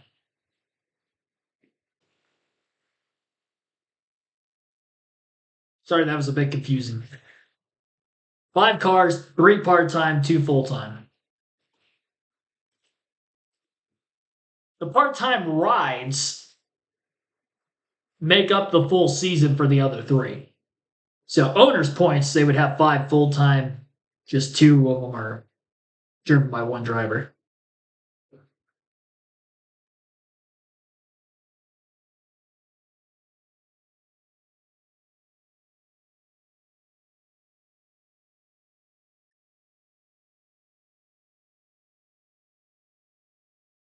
Tanner Burke, welcome to the stream. Yeah, to finish first, you must first finish. And Raji Caruth, I'm not saying he's failing to do that today because he still might make it to the finish line, but 2 incidents. Both in turns 3 and 4 looking very similar to one another. This one got squeezed a bit. Sammy Smith making a very late dive to the inside 3 wide. Getting into the corner. By the time he backed out of it, it was a little late, but not a lot of damage, and Caruth is still on the lead lap as scored at the moment. William Sawalich leads after taking it away from Ross Chastain right before that last caution came out. Mentioned Sawalich got his first and only win of the season on a 1-mile oval, or right around there in length at Rockingham back on Easter weekend. And very similar to Rockingham, this track doesn't take a lot of tire fall off. So you don't have to worry about really eating the tires up early in the run as much because you just want to put down qualifying laps consistently.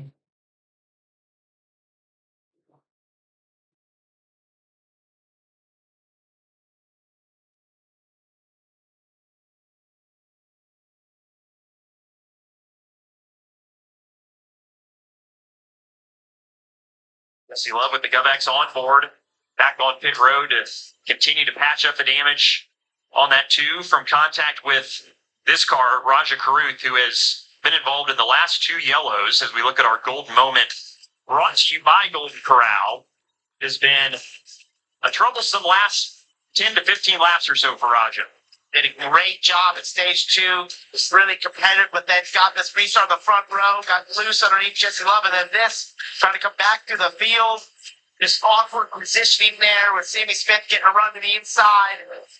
Awkward aero position underneath Harrison Burton and just loses the race car into 3. Different circumstances for sure between the two, although they look similar. Pretty similar result in the end. And while we're talking about Raja, let's take a look at his race fit health report brought to you by Bread Street. 20 consecutive. I tell you what, That's kudos to him. That's aggressive. No one in this booth can do that. Sure. Not even a little bit. I got to figure out what pistol swats are as well. They're not fun. Yeah. Okay, so there was some discussion during the break about pit stops and teams right on the edge of the fuel window, we think. And the only leader that pitted was Justin Allgaier.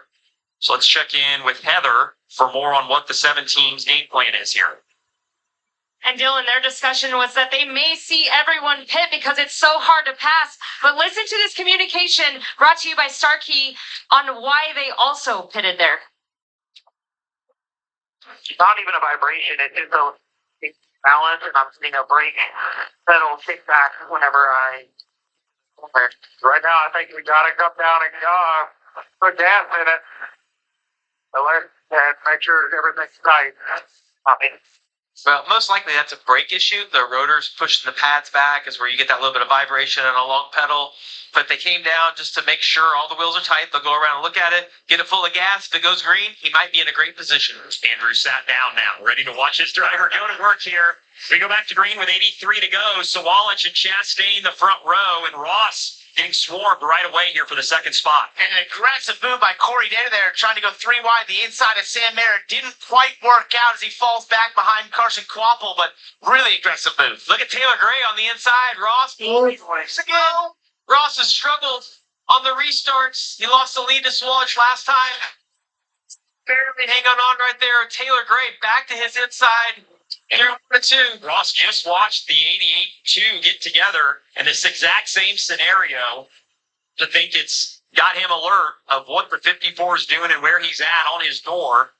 And he's given Taylor plenty of room. Taylor didn't drive in there quite as deep this time. Oh, he got him. He got him.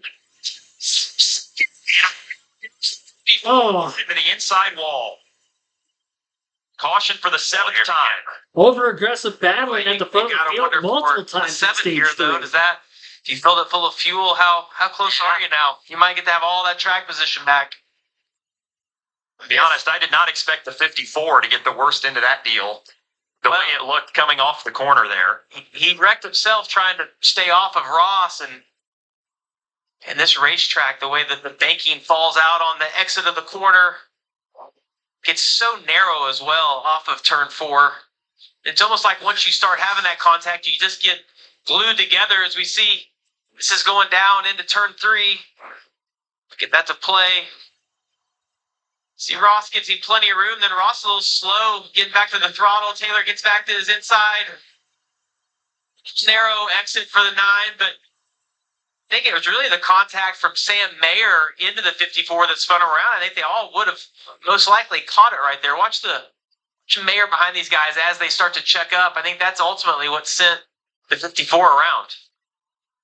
And if what started pushing the 9 so sideways wasn't even contact, it was packing that air in the left rear right there, and then eventually touches, and Ross does an incredible job holding onto it, saving it right there. But wow, 54 had no chance once, as you mentioned, Sam Mayer got in the back of him.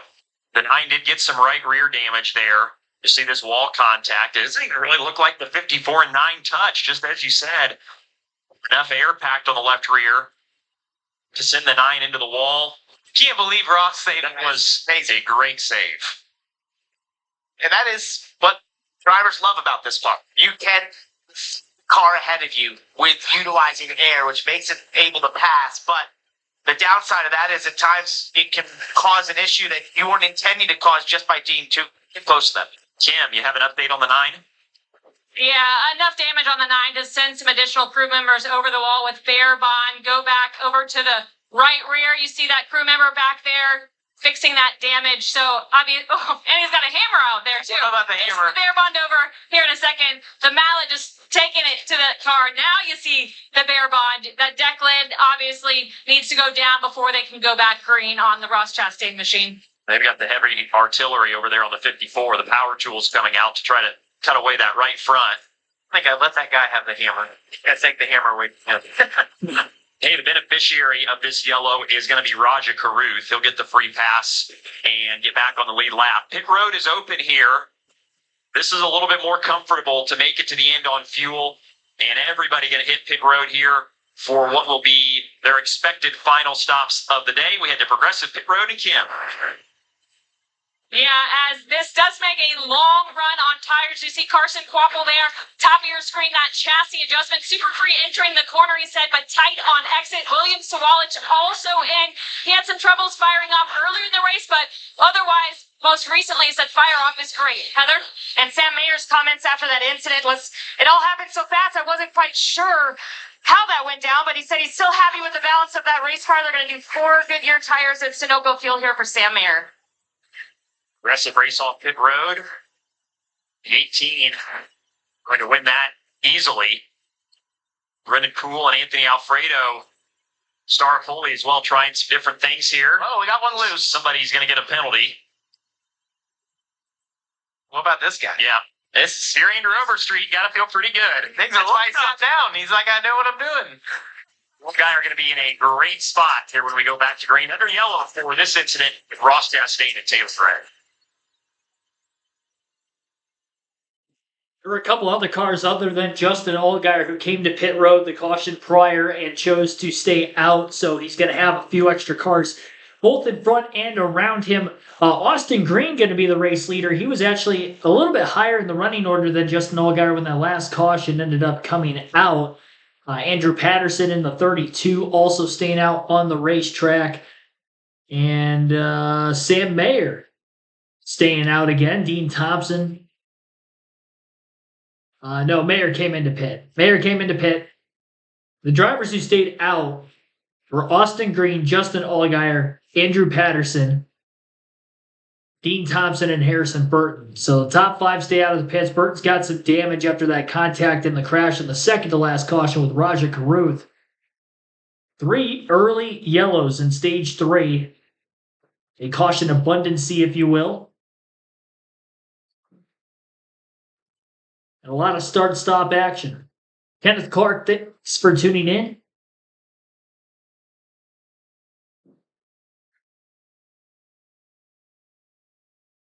I'm doing pretty good. Glad you are also.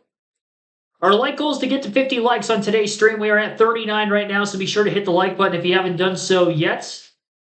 I didn't get the diecast showing out at the end of stage 2, so as we've had a lot of cautions in stage 3, I figured I'd show the diecast off here for stage 3.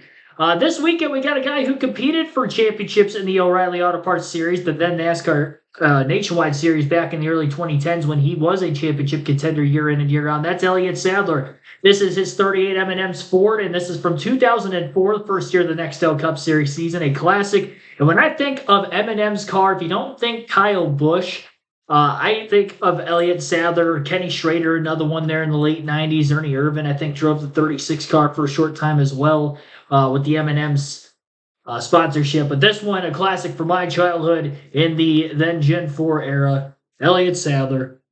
And one of a couple Elliott Sadler diecasts that I own, and I figured I'd just show this one off this weekend just because. So, cool one.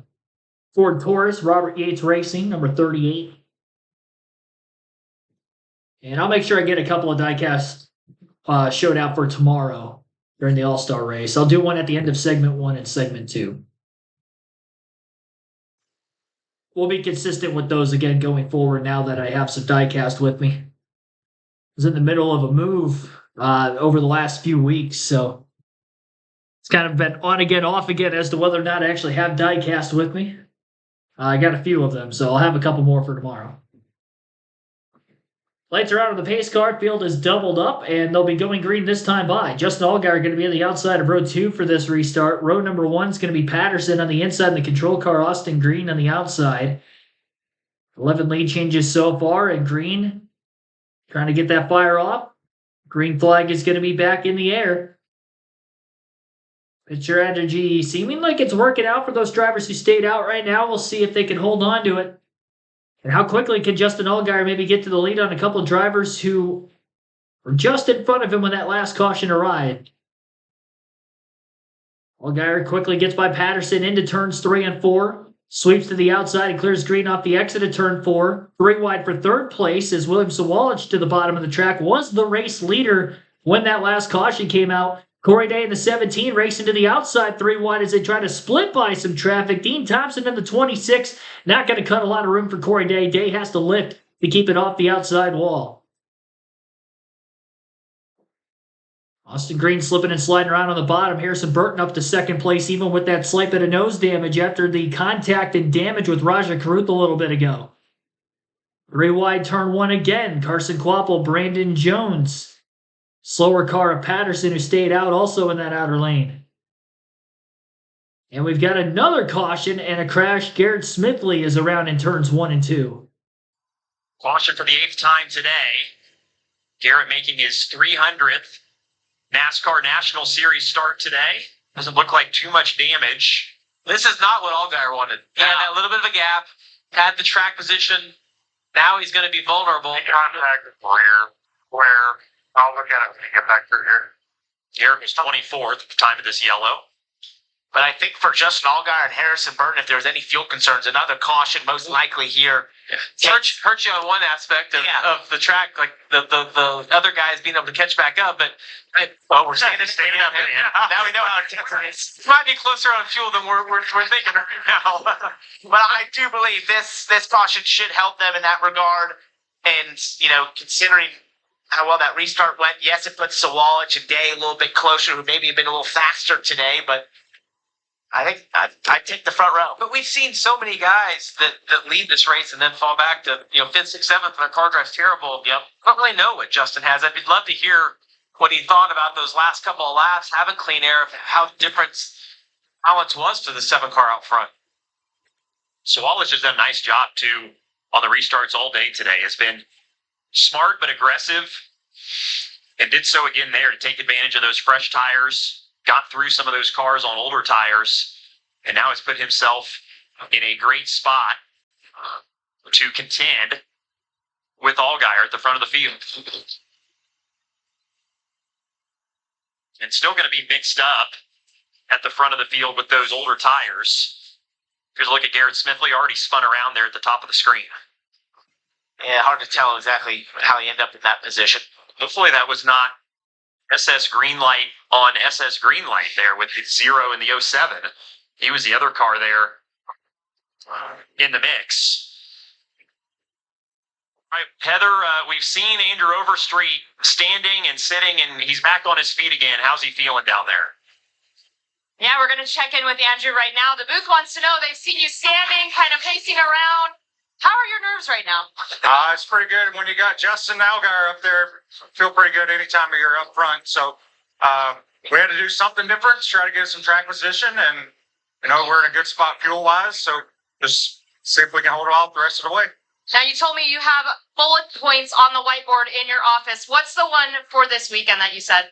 Well, we knew that this is getting ready for some really good Justin Allgaier tracks. So I told him these are Gator tracks, and it's speeding time. Good luck. Thank you. He really leans into the whole Gator. He does. Andrew. It's good to see. This is a good stretch for the 7 team. Go to Charlotte next week. Nashville, another concrete track. Where's the bad stretch for the 7 team? I think it's a fair point, right? He's so good at every racetrack. He's been around so long. It's feel like maybe the road course, but he's won on road courses as well. Like, this guy's good everywhere, man. Austin Green shuffled back to 4th on that restart, but doing a nice job hanging at the front of the field right now, Kim. That's right, Dylan, and has the oldest tires, but he does have a fresh set of stickers in the pit. So what was the thinking during this most recent caution we're under right now? Take a listen to in-car radio, courtesy of Starkey. Plan here is get up Delta on the tires, so when you put stickers on and if you're late caution, we're jacked up there, and everybody else is struggling to hold on, you know what I mean? So before they had told Austin that, he had been complaining, guys, it's just so hard to pass here. I'm worried about when we take that final set, the number of cars I'm going to pass. And you heard Trey Poole, the spotter there, trying to reassure him that the plan is going to be stay out. And then when we get a later caution come in, Crew Chief Jody Mismar saying, again, I think with the number of cautions we've already had during this stage, we're going to see plenty more before the end of this race. Yeah, with many yellows, maybe it minimizes the positions lost and you can just go for a net gain, which he was running 25th to 30th in that range. So if you pull it off and you gain 5-10 spots, it's a good day. Now here's the real risk. Most likely can't make it on fuel right here. So they are dependent on that caution coming out just to get to the end of this race. But if you're running 25th to 30th, take the risk, see if you can make something happen. You historically do this at high wear tracks. This wouldn't be one of those where I feel like you're just going to vault past 10 or 20 cars. It's not going to look like that, but maybe you pick up a few positions. So based on what's happened in the first portion of this race, we've only went 28 laps green, so they have pretty good odds. Again, a couple more cautions. Yeah, the monster's angry today. Reached out and grabbed a few of these guys. 8 cautions for 48 laps this afternoon. We'll come back to green with 68 to go. Really impressed with Harrison Burton. He got that spin earlier, hit the inside wall. I'm scared that might really damage the nose, but salvaging a great day right here for Sam Hunt Racing. Yeah, surprisingly didn't have as much damage as what it looked like he was going to have on the initial impact when Burton knows the inside wall. And he restarts on the front row. But Allgaier, the control car, and the leader on the outside of row 1, green flag back in the air. William Sawalich going to take through to second place, getting by Harrison Burton from the outside of row 2. Corey Day in the 17 car trying to get himself back up in contention as well. Looking to get to the outside for Harrison Burton's third spot. Austin Green outside of 3 wide. He's got Carson Quapple, Brent Cruz underneath of him. Your contact between Cruz and Quapple getting into the corner and up out of the groove and wide is Austin Green. Oldest tires in the field for the 87 as he has not yet made his final pit stop. Holding out for a later caution and then hoping to take on some fresh tires and get some of these spots back by the end of the race. Allgaier, who had stayed out of the pits during that last caution, did pit under an earlier yellow in this final stage, so he doesn't have as old of tires. Really only a couple of green flag lap older tires for Allgaier, relatively even versus the rest of the field, especially with that caution happening and getting the extra heat cycle and everybody else's fresher tires when they all pitted the 7th yellow of the race. That was our 8th that just happened. Brandon Jones, after winning stage 1, back inside the top 5 to 5th. Haven't seen him anywhere near the front of the field since. Good comeback for the 20 team after losing so many spots on pit road and looking maybe to have to get that spot back as he lost it to Sam Mayer last time by and now is in 5th yet again. 6th place, yet again. Cruz and Quapple still battling, no longer 3 wide, and it's a side-by-side battle. Quapple takes the 8th place position away from Cruz. He still has the right rear fender damage after contact both on pit road at the end of stage 1 as well. He had contact with the wall in the first stage also. So Justin Allgaier leads with just north of 60 laps to go. William Sawalich in 2nd, Corey Day 3rd, Harrison Burton in 4th, 5th place is Sam Mayer, 6th is Brandon Jones, 7th Dean Thompson, Carson Quapple 8th, Brent Cruz 9th, Ryan Sieg in 10th. 11th is Austin Hill, with Roger Carruth back up to 12th after 2 spins today. I'm surprised he is back up in the running order that high. Jeremy Clements in 13th, Sammy Smith 14th, Sheldon Creed 15th, Austin Green in 16th, 17th is Anthony Alfredo, Ross Chastain in 18th after his last crash, Patrick Starpoli 19th, Brendan Poole in 20th, Mike Snyder 21st, Kyle Sieg 22nd, Andrew Patterson 23rd, Jesse Love 24th. He had more damage than Carruth, even though it looked like Carruth had more than Jesse. I guess that right rear fender damage maybe a little bit too much, hurting the downforce for Jesse Love. But needless to say, again, he is in 24th. 25th is Ryan Ellis, Blake Lothian 26th, Josh Balicki 27th, Dawson Cram 28th, Garrett Smithley last car in the lead lap at 29th. He brought up the last yellow. 4 laps down on track is Taylor Gray in the 54 car, 30th place. BJ McLeod 6 laps down on track in 31st. CJ McLaughlin also 6 laps down in 32nd. And then we have 6 cars out of the race today. Blake Lothian will finish Blaine Perkins will finish 33rd. Then David Starr 34th, Logan Bearden 35th. Lamar Scott 36th, Jim Burke 37th, and Parker Retzlaff last in 38th. 11 lead changes, hour 43 minutes into the race. 8 cautions today. We had 5 in the truck race total yesterday. 6 of those 8 cautions for incident. And then the 2 stage breaks, a lap 45 and 90. Stage 1 winner, Brandon Jones. Stage 2 winner, Ross Chastain. I believe Chastain still has the fastest lap of the race. No, he does not, actually. William Sawalich at lap 107 in stage 3 put down the fastest lap of the race when he was leading for a short bit. 23.868 is that fast lap time.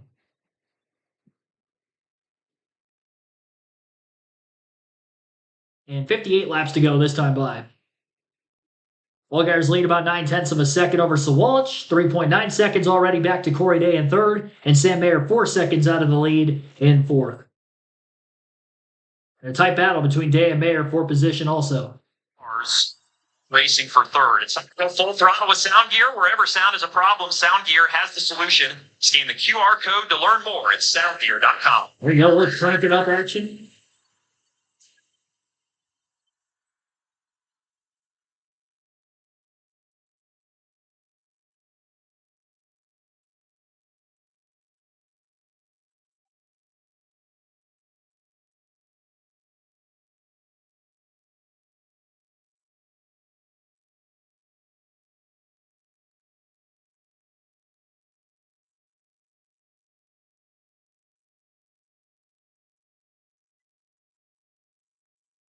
Here in Corey Day racing hard for that third spot. It's been dicey over there when you're side by side through 3 and 4, but Mayer going to make the outside work. I think how fast he was behind him, he might vault away to Corey Day. Now the speed he had in the dirty air there, now a lot cleaner air in front of the 41 of Sam Mayer. Look at clean track ahead all the way up to Sawalich and Allgaier. 4 seconds behind Justin Allgaier at this time, so lost a lot of time behind Corey Day. Well, and speaking of Sawalich, who's in second right now, I've been watching lap times. He's got a really fast car. He's about a second behind Justin Allgaier, but instead of matching times, I think the 18 is one of those. He gets some clean air. He's going to be the car to beat today. Yeah, but who was the fastest race car on the track that lap? Mayer the last time by, yeah. 2/10. Finally got some clean air, yeah. The 41, super quick right there. Great day going for Sawalich, who, when we talk about the chase standings, he came in here 13th. He was 17 below the line. This has been a really solid day for them, points-wise, and just trying to finish the deal here with a nice run. Well, Parker just mentioned it, and I felt like the 18 might be the best car, but Sam Mayer, again, 2/10 quicker, but he's got a big gap to make up. It's 3.5 seconds behind. He's got time to get there. 2.5 seconds behind the 18 right there of William Sawalich, but continuing to run really impressive lap times. 2/10 at Dover is a ton. 2/10 again. Yeah. That last lap. He's cut this deficit massively just in a few laps here towards the 7. Now he will have the 18 to deal with before he gets to the 7, which could be an impediment, but absolutely flying for Sam Mayer in that 41 car. Well, look at the gap that he's built on Corey Day. Finally looks normal here, slowed down to 24.80, a similar lap time to what the leaders have been running, and they've been having to deal with a little bit of lap traffic. So we watch them. You see going by Taylor Gray again right here. This was really close a little bit ago with Corey Day and Sam. I mean, just barely able to fit through there. Little side draft gone to the extreme. That's the biggest fear there is just cutting down that Let's look at a side draft. Carson Quapple and Harrison Burton racing for 6th.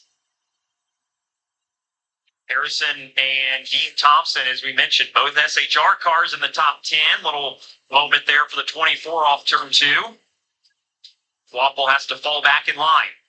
Harrison's still doing a great job holding on, even though, as you mentioned, a little bit different tires right here, maybe a little bit of damage from a wreck earlier, but still awesome job holding on right here. Got a good car today. There's Taylor Gray, who was in the mix, but had that contact with Ross Chastain. Wounded 54 car. Going a lap down. Another lap down. He is 4 down currently. Let's listen in on the 41 team. Got by Corey Day. They run 3rd right now, trying to track down the top 2. I think we got that.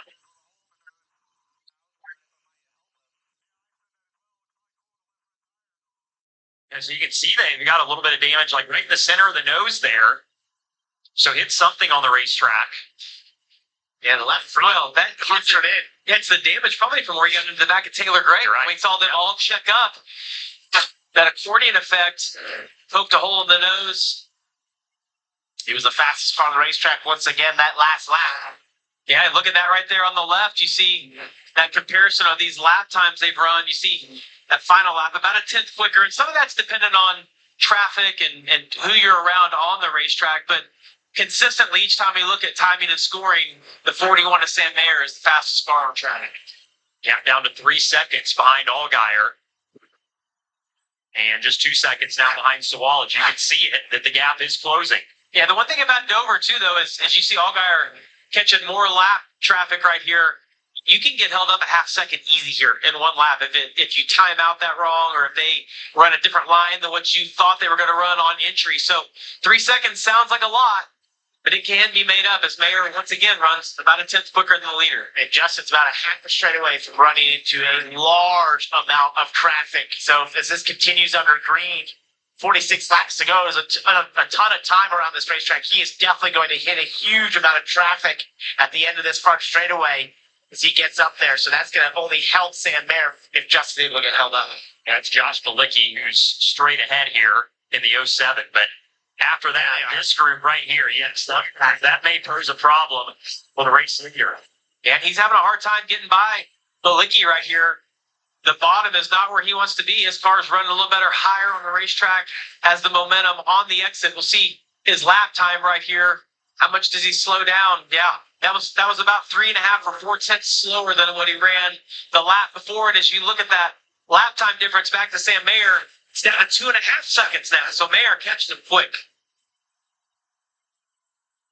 We're getting closer to 40 to go for Allgaier and Sawallich, the top two. The one thing Mayer has in his favor, guys, is he can run the bottom. You know, where we talk about Justin wanting to run a little higher, and I also feel like the 18 does a nice job of rolling around the bottom of the racetrack. But 41, kind of run that middle to the bottom, and it gets you through traffic quicker because almost all this lap traffic is giving the leaders the bottom. And that's the key for Sam Mayer. He's got to be super efficient through traffic, more efficient than the leaders. We talk about it all the time. The leaders get the hardest time potentially. 42 laps to go. Justin Allgaier with a 9/10 of a second advantage over William Sawallich in second. Sam Mayer 2.4 seconds out of the lead in third. And as of right now, is the fastest car on the racetrack. And it has been very consistent for a substantial amount of time to try to run down the 7.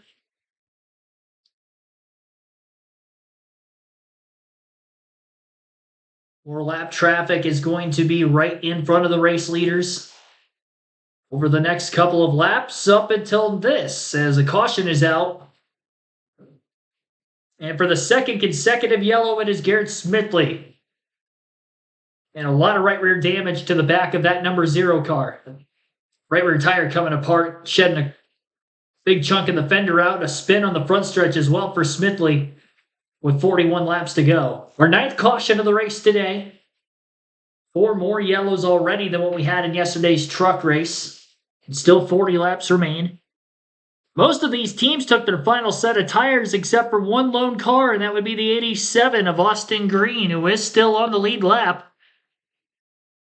Fell back to 23rd on those old tires, but he is now going to be able to take on some fresh Goodyears. He's only going to lose 3 positions to the next restart. We'll see how many more he can get back.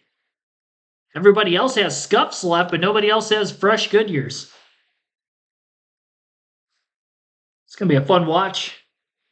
See how high up in the running order this 87 car can go.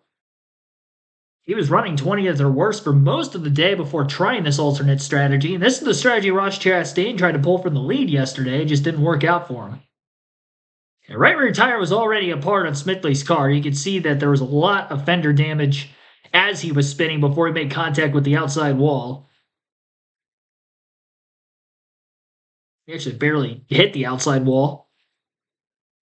Mostly with the part of the car that was already torn apart. Great job saving it from hitting head-on nose into the inside wall. I believe he actually blew out one of the front tires after locking the brakes up. And spinning the car back in a correct direction that he didn't do any more damage than what he already had. Should be able to continue. And pit road not open that time by. Allows for these teams to save even more fuel to try to make it to the end. They've had a couple of yellows since pitting for the final time.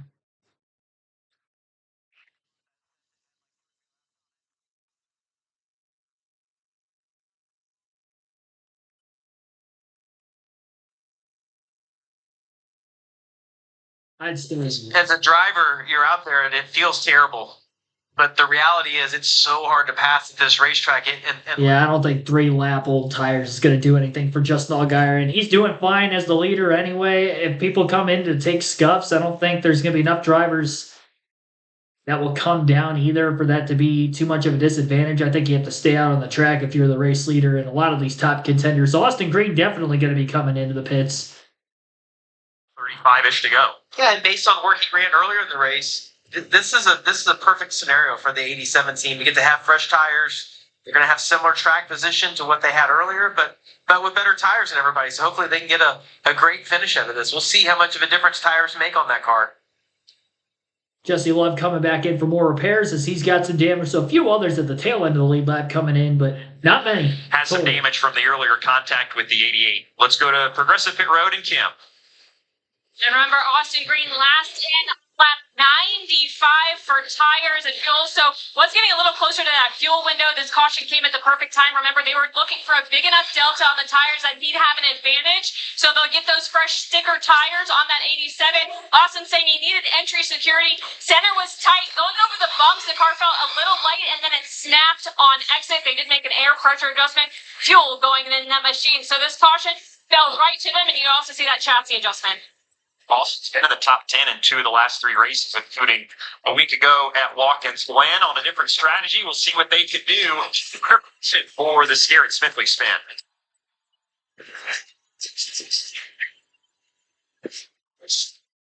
All right, so under caution, a little less than 40 laps to go when we get the next restart, which could be the final one of the day. Justin Allgaier, your race leader, hadn't led all day until this strategy worked out for him, pitting under one of the early cautions in Stage 3, trying to save some fuel, caught another quick caution, and really only had a couple extra laps on his tires. That didn't make much of a difference. He has held on to the lead ever since, and he really hadn't ran higher than 5th place in the running order prior to that caution today. Started outside the top 10 in the 12th spot, and it was a slow grind to get to where he's at, but now he's got the track position. If he keeps nailing these restarts, he's going to be tough to beat.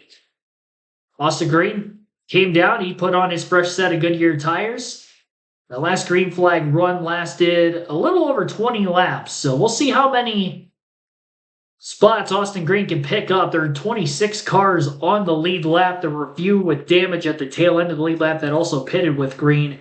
He went into the pits in 23rd. He actually came out 22nd, so he gained a spot. Patrick Starr, Poli, Jesse Lupp, Blake Lothian, Josh Balicki, Anthony Alfredo all came into the pits. So Green will be in 22nd with 20-plus lap fresher green flag tires. We shall see. I don't think he wins the race, but maybe he gets back up in the top 10. That'd be a solid run for that 87 team. Jojo, thanks for tuning in. Yeah, Dean, we've had a lot of high caution count races in the O'Reilly series this year. You see that in the trucks on a week-to-week basis, but now it's O'Reilly, it seems. There's a lot of veterans in the truck series than what there are in the O'Reilly Auto Parts series. O'Reilly, if there are veterans, they're at the tail end of the field, minus Justin Allgaier. And Austin Hill, I guess, has been around for a handful of years, Brandon Jones, but they're still relatively young compared to the likes of like a Ty Majeski or Ben Rhodes that are full-time regulars, and Grant Enfinger in the truck series. They've just been around for a very long time. Championships won across Rhodes and Majeski. And they're in that series year over year, and I think that does help. Stuart Friesen, another one that's been there for a long time and has won handfuls of races.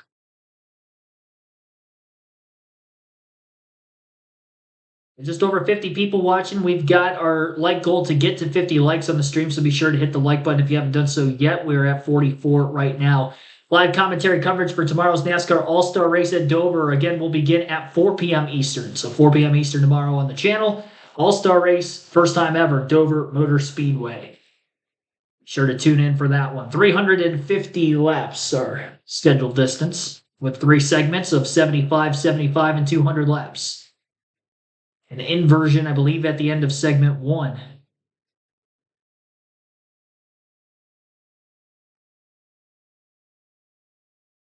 Final segment being long enough that they would have to pit twice could lead to some alternate strategies of its own. Maybe once, depending on how many cautions we get in that final stage. It's going to be interesting to see how that all works out. But for right now, we've got O'Reilly Auto Parts Series Racing, and we've got Justin Allgaier trying to go for a race win. Still under caution with 35 laps to go at the line. Hopefully they'll be getting the one to go signal this time by. Yeah, we can get back to racing here.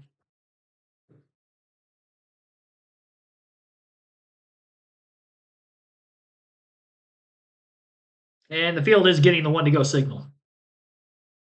Without a doubt, Allgaier's going to take the outside of row 1 here. Sawalch on the inside. Sam Mayer was the fastest car on the racetrack when that last caution came out. He is in 3rd place, and he is on the outside of row 2 for the restart. If he can get a good jump and stay with the back of the 7, he could get to 2nd place quickly here and maybe have a good shot at taking down Allgaier for the win. Mayer, winless on the season, has been through quite the struggle in the early going of the campaign in 2026. He is 12th, came in last driver above the cut line, and the first driver outside the cut line, William Sawalch, has already scored a ton of stage points today, and he sits in 2nd, minus 17 points. So you got the first driver in, first driver out on the chase cut line, both inside the top 3. A race win goes a long way. Sawalch has one of those already this year. Mayer does not. Of course, regular season points leader by a wide margin, Justin Allgaier right there as well.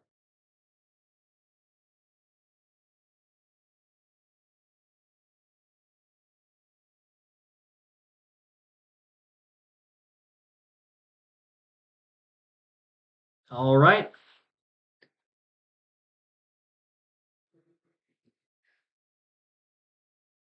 See if Allgaier is going to get the launch. Green flag is going to be back in the air. Good launch for the 7. He's going to be in a great position to try to clear up out of turn 2.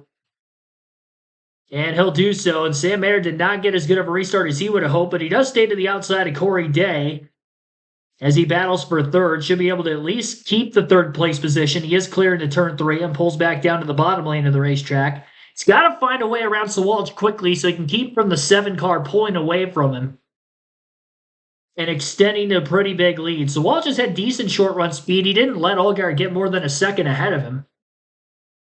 And remember also that Austin Green, pitted for fresh tires, restarted back in 22nd. We'll keep an eye on him. Trying to make up spots aggressively at the back of the pack. He's 3 wide on the inside into turn 1. It was Green with his fresher tires. So Walt still owns the fastest lap of the race at lap 107, 23.868. Allgaier's fastest lap at lap 134 on the restart prior to this one, where he put down a lap of a 23.96. So Walsh is losing touch of Allgaier, and he's got Sam Mayer hot on his heels. Raja Karuth, by the way, back inside the top 10 after multiple spins today. He is in the 10th place position. I don't know how that car isn't killed after not 1 but 2 spins, and he made slight contact with the wall in both of those incidences, as well as other race cars. Seems like Austin Green's just kind of buried in traffic right now, side by side, right in front of him, and he hasn't really picked up any spots. He still battles Brent Cruz for about 21st, so I don't think Austin Green trying the strategy is going to help out as much as they would have hoped. Just hasn't been that kind of tire fall off. Allgaier, that last lap was only 0.8 of a second off his fastest lap of the race. And that's with clean air. And a decent amount of laps on the tires. Pass for 6th, Austin Hill climbing his way forward, getting by Brandon Jones, the Stage 1 winner from earlier today. This is as high as Austin Hill has been in the running order all afternoon. It's so tough to pass, and that has been the case for Sam Mayer. He's quicker than Sawalch, but he's not quick enough to make this pass efficiently And the longer and longer and longer it takes, the harder and harder it's going to be for him to get all the way up and take that race lead away from the 7. Big run out of turn 4 this time for Mayer. Charges hard on corner entry. Maybe trying to get to the back of the 18 and move him up the racetrack. That's what he does. He gets to the inside and up out of turn 4. He is side by side for the 2nd position. Now looking to take the spot away through 3 and 4. 1 and 2, sorry. Sawalich holding that middle to upper groove with a steady wheel. Still can't get there. And Sam Mayer, great job getting underneath the Sawalich, but he's just not able to complete the pass. Now up out of turn 4, Sawalich goes too far wide out of the groove and Mayer is clear. 1.6 seconds out of the lead is Sam Mayer as he rides in the 2nd place position. He was outpacing Allgaier before the last caution. Does he have enough time to run him down with just 26 laps to go? And Corey Day now in a tight battle for 3rd as he gets to the inside of the 18 of Sawalich. And 3 and 4 as well, Corey Day up a spot to P3. Lap car Taylor Gray in the way of Mayer, hurting his lap time up out of turn 4 as he couldn't quite clear him. And we will monitor now that the 41's got a little bit of clean air in the nose. Can he run down the 7? And can Corey Day maybe pace with Sam Mayer, and we can maybe have a 3-car race for the win? Oh, Day way up the racetrack. Lap car in his way on the high side. And he's going to lose time to Mayer. Barely holds on, at least for 3rd. He's been running the outside groove, but he was way too wide, I think, trying to get by the lap car a couple corners ago. Full field running order right now. Justin Allgaier leads. Sam Mayer in 2nd. Corey Day 3rd. William Sawalich 4th. Carson Kvapil is 5th. Austin Hill 6th. Brandon Jones 7th. Ryan Segan 8th. Ross Chastain 9th. And Brennan Poole rounds out the top 10 with Harrison Burton at 11th. 12th is Raja Karut. Jeremy Clements 13th. Sammy Smith 14th. Sheldon Creedon 15th. 16th is Anthony Alfredo. Dean Thompson 17th. 18th Austin Green. Kyle Sieg 19th. And Jesse Love in 20th. 21st is Andrew Patterson with Brett Cruz in 22nd. Myatt Snyder 23rd. Patrick Starpoli 24th. Ryan Ellis 25th. 26th Josh Balicki and Blake Lothian in last car in the lead lap at 27th. Dawson Cram 28th. BJ McLeod 29th. And 30th is CJ McLaughlin. Garrett Smithley with 2 spins 31st. Taylor Gray off the lead lap in 8th and 32nd. 8 laps down, in 32nd. David Starr 33rd out of the race. Same for everybody else further back in the running order. Blaine Perkins 34th. Logan Beard in 35th. LeVar Scott 36th. Jeb Burt 37th. And Parker Retzlaff will round out the 38-car field. Corey Day really working the outside lane well, and he is gaining a ton of ground. He's running well higher than anybody else on the racetrack. That is allowing him to run the fastest laps on track right now. He was the only driver in the top 5 to run a sub-25 second lap time that last time by. He ran a 24.8, and he is hounding the leader, Allgaier, with 20 to go. It's going to go like hell. Tire difference between you and the tires on the 17th. Let's get some 7-team radio.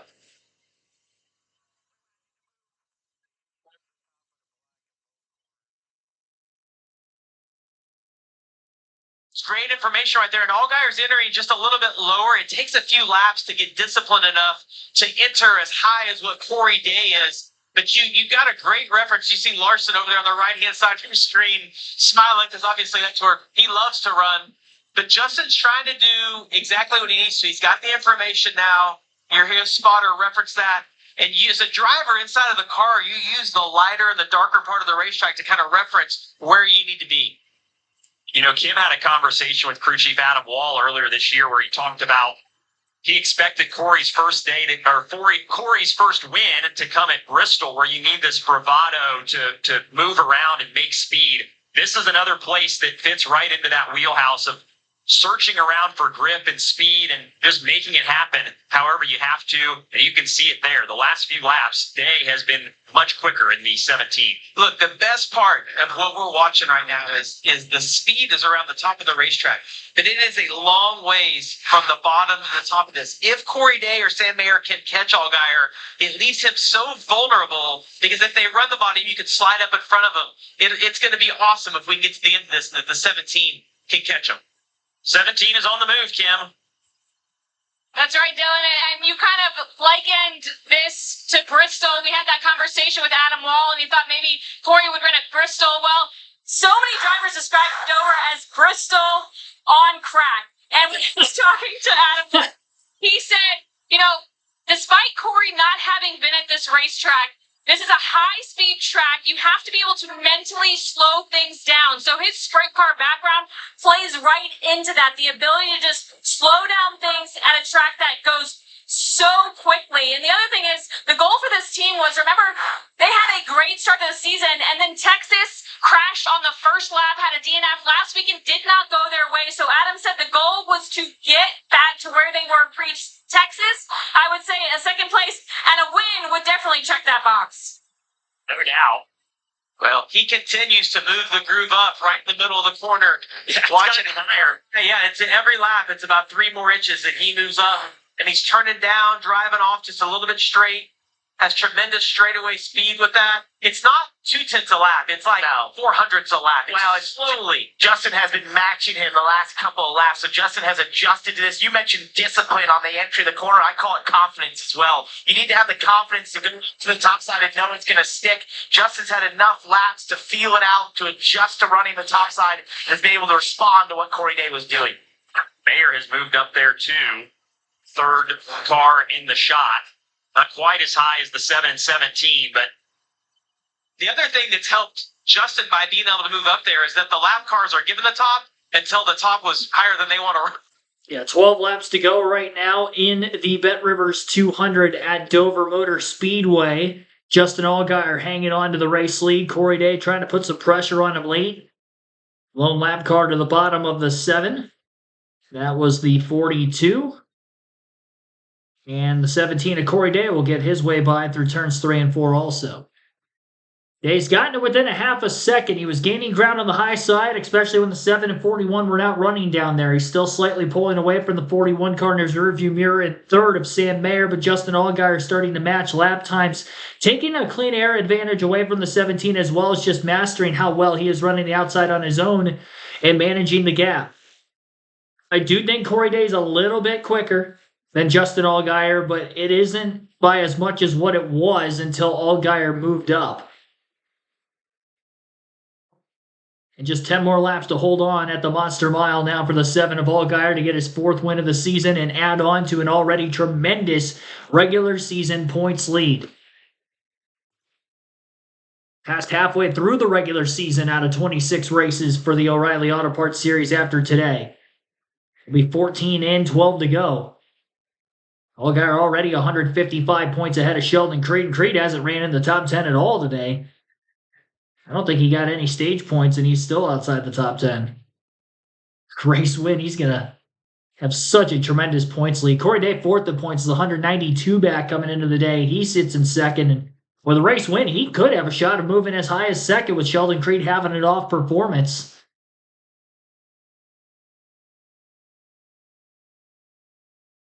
It wasn't the 2026 Justin Allgaier-like performance today either, until he was able to get track position late. Corey Day a little bit up out of the group through turns 1 and 2. Not sure if that was intentional or not. It looked like he went slightly above the black, and he's getting really close to the wall. As well in turns 3 and 4 did the same thing. I mean, he is definitely on the edge of grip. Really threading the line between running the fast line and maybe getting too much of the cushion and jumping it up into the fence. The rubber / resin and traction compound that they have on the racetrack does seem like it goes wider through 3 and 4 in its natural line than what it does in turns 1 and 2. But he got up close to the fence a couple laps ago, 1 and 2, may have lost a little bit of ground. In doing so, he does get a little bit of clean air on the nose as he runs a bit higher than the 7. Could allow for him to get to the throttle just that much sooner as well. 5 laps to go this time by. The lead has dropped quite a bit for Allgaier. Corey Day trying to get the turn center off down to the bottom, get some more clean air on the nose, and he is all over the back of the 7 car out of turn 4. That was a great move by Corey Day, changing his lineup, and it was to a great avail. Heavy pressure for Allgaier. Will he crack, or is Corey Day Not going to be able to make the pass. He's gotten to Allgaier. That's one thing. Making the pass on him is going to be the next. The degree of difficulty making a pass, especially on the guy with clean air at Dover, very, very difficult. But if Day can slip to his outside here, he's going to have a great chance. Lap car in the middle, getting split by the leaders. 3 wide, Allgaier slides. Corey Day off the wall, holds on to the throttle, and Day to the lead into turns 3 and 4. Allgaier trying to get back to the inside of the racetrack through 3 and 4. He doesn't want to lose the race yet, but Corey Day holds on. Extends his lead on the front stretch. 3 laps remain. Allgaier got off the wall to go to the bottom to pass the lap car. Day went to the outside and beat them both.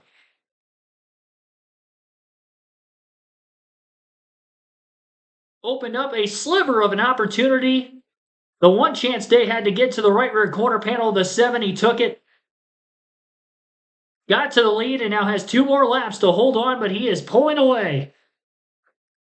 Running the fastest laps on the racetrack in the late going. Better late than never. These are the first laps he has led all day today, but this 17 car came to life late. Still got 1 more lap. Allgaier closed the gap a bit through 3 and 4. Day still threading the needle up on that outside lane of the racetrack.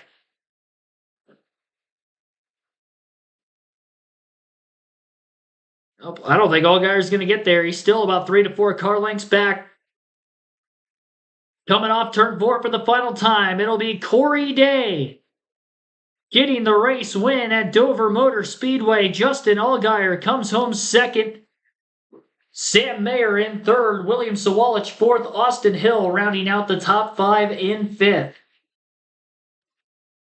A 6th place finish for Brandon Jones. 7th place for Carson Quapple. Ryan Segan 8th. Sammy Smith 9th, and Anthony Alfredo comes back to finish in the top 10. Brennan Poole 11th. Austin Green on those fresh tires late to 12th. Ross Chastain 13th. Raja Karuk 14th. 15th for Jeremy Clements. Harrison Burton 16th. Kyle Sieg 17th. Sheldon Creed 18th. Andrew Patterson 19th. And Dean Thompson 20th. Patrick Star-Poli 21st. Brent Cruz 22nd. Jesse Love 23rd. And Mike Snyder last car in the lead lap at 24th. Ryan Ells 25th, a lap down. Blake Lothian 26th. Josh Palicki 27th. Dawson Cram 28th. BJ McLeod 29th. And CJ McLaughlin 30th. With Garrett Smithley 31st and Taylor Gray 32nd. 6 DNFs today with David Starr finishing 33rd. Blaine Perkins 37th. 38th for 33rd David Starr. 34th Blaine Perkins. 35th Logan Bearden. LeVar Scott, 36, Jeff Burton, 37, and Parker Retzlaff, 38. And that rounds out our full 38-car field. 200 laps, 200 miles, 2 hours, 14 minutes, and 4 seconds total time of the race today. 9 cautions, 12 lead changes, and 54 laps out of the 200 under yellow.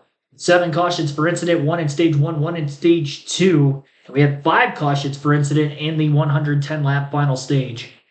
Margin of victory, 0.4 of a second for Corey Day over Justin Allgaier.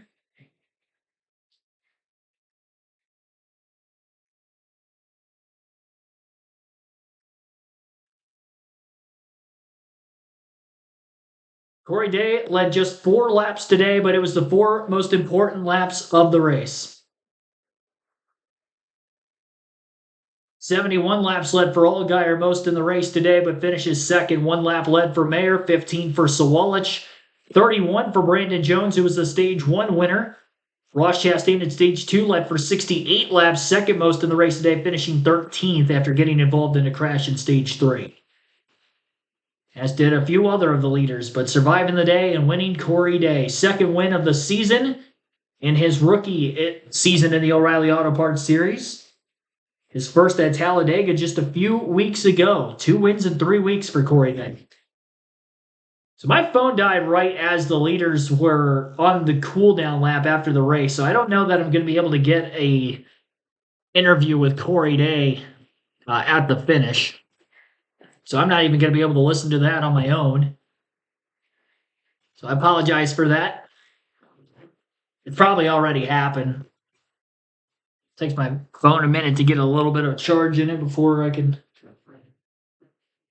get it turned back on. I think by that time the interview is going to be long and gone. So apologize there. DHP, thanks for tuning in late. Great racing at the end. Allgaier gave it a good run on old tires. Yeah, I don't think it was so much the tires the difference as much as it was just Corey Day being that much faster late. I mean, 8-lap older tires when you have, 70-something laps on them? I think Allgaier pitted with 79 to go. I don't think that really does anything that far into the run. Maybe initially on the restart, the first one, they had a couple of heat cycles and everybody's tires, I think, evened everything out pretty quickly. And we didn't see that much of an advantage on that short of a run as well. Pressure tires versus old between the truck race yesterday and the O'Reilly race today. Corey Day just beat him. I mean, plain and simple, that's what it came down to. He found the high line late, ran it better than anybody else, and allowed for him to get the win. And I think if maybe Kyle Larson could do that tomorrow if he gets track position, it's been a great track for Larson in the past. I think he could have a shot to win the All-Star race as well. The funny thing is if he wins, his winless streak still continues. So that'd be fitting that he wins a championship, an exhibition race in his winless streak, but can't technically win a race at the checkered flag to end the longest winless streak of his career. B. Dobson, thanks for tuning in. Thank you. And if I haven't shouted you out yet, you have tuned in throughout the chat. I greatly appreciate everybody that has hit the like button so far. We are going to be live tomorrow at 1 p.m. Eastern for the All-Star race at Dover. So again, 1 p.m. Eastern, we'll be live on the channel, full race, live commentary, 350 laps for that All-Star race at Dover. We're at 47 likes. Be sure to hit the like button if you haven't yet. Our goal is to get to 50 on the way out of here. That helps the channel out a ton, helps these streams out a ton. And also, subscribe for more NASCAR content. One more stream on All-Star Race Weekend. Main event tomorrow for the Cup Series. Have a good rest of your Saturday night, everybody. Catch you next time.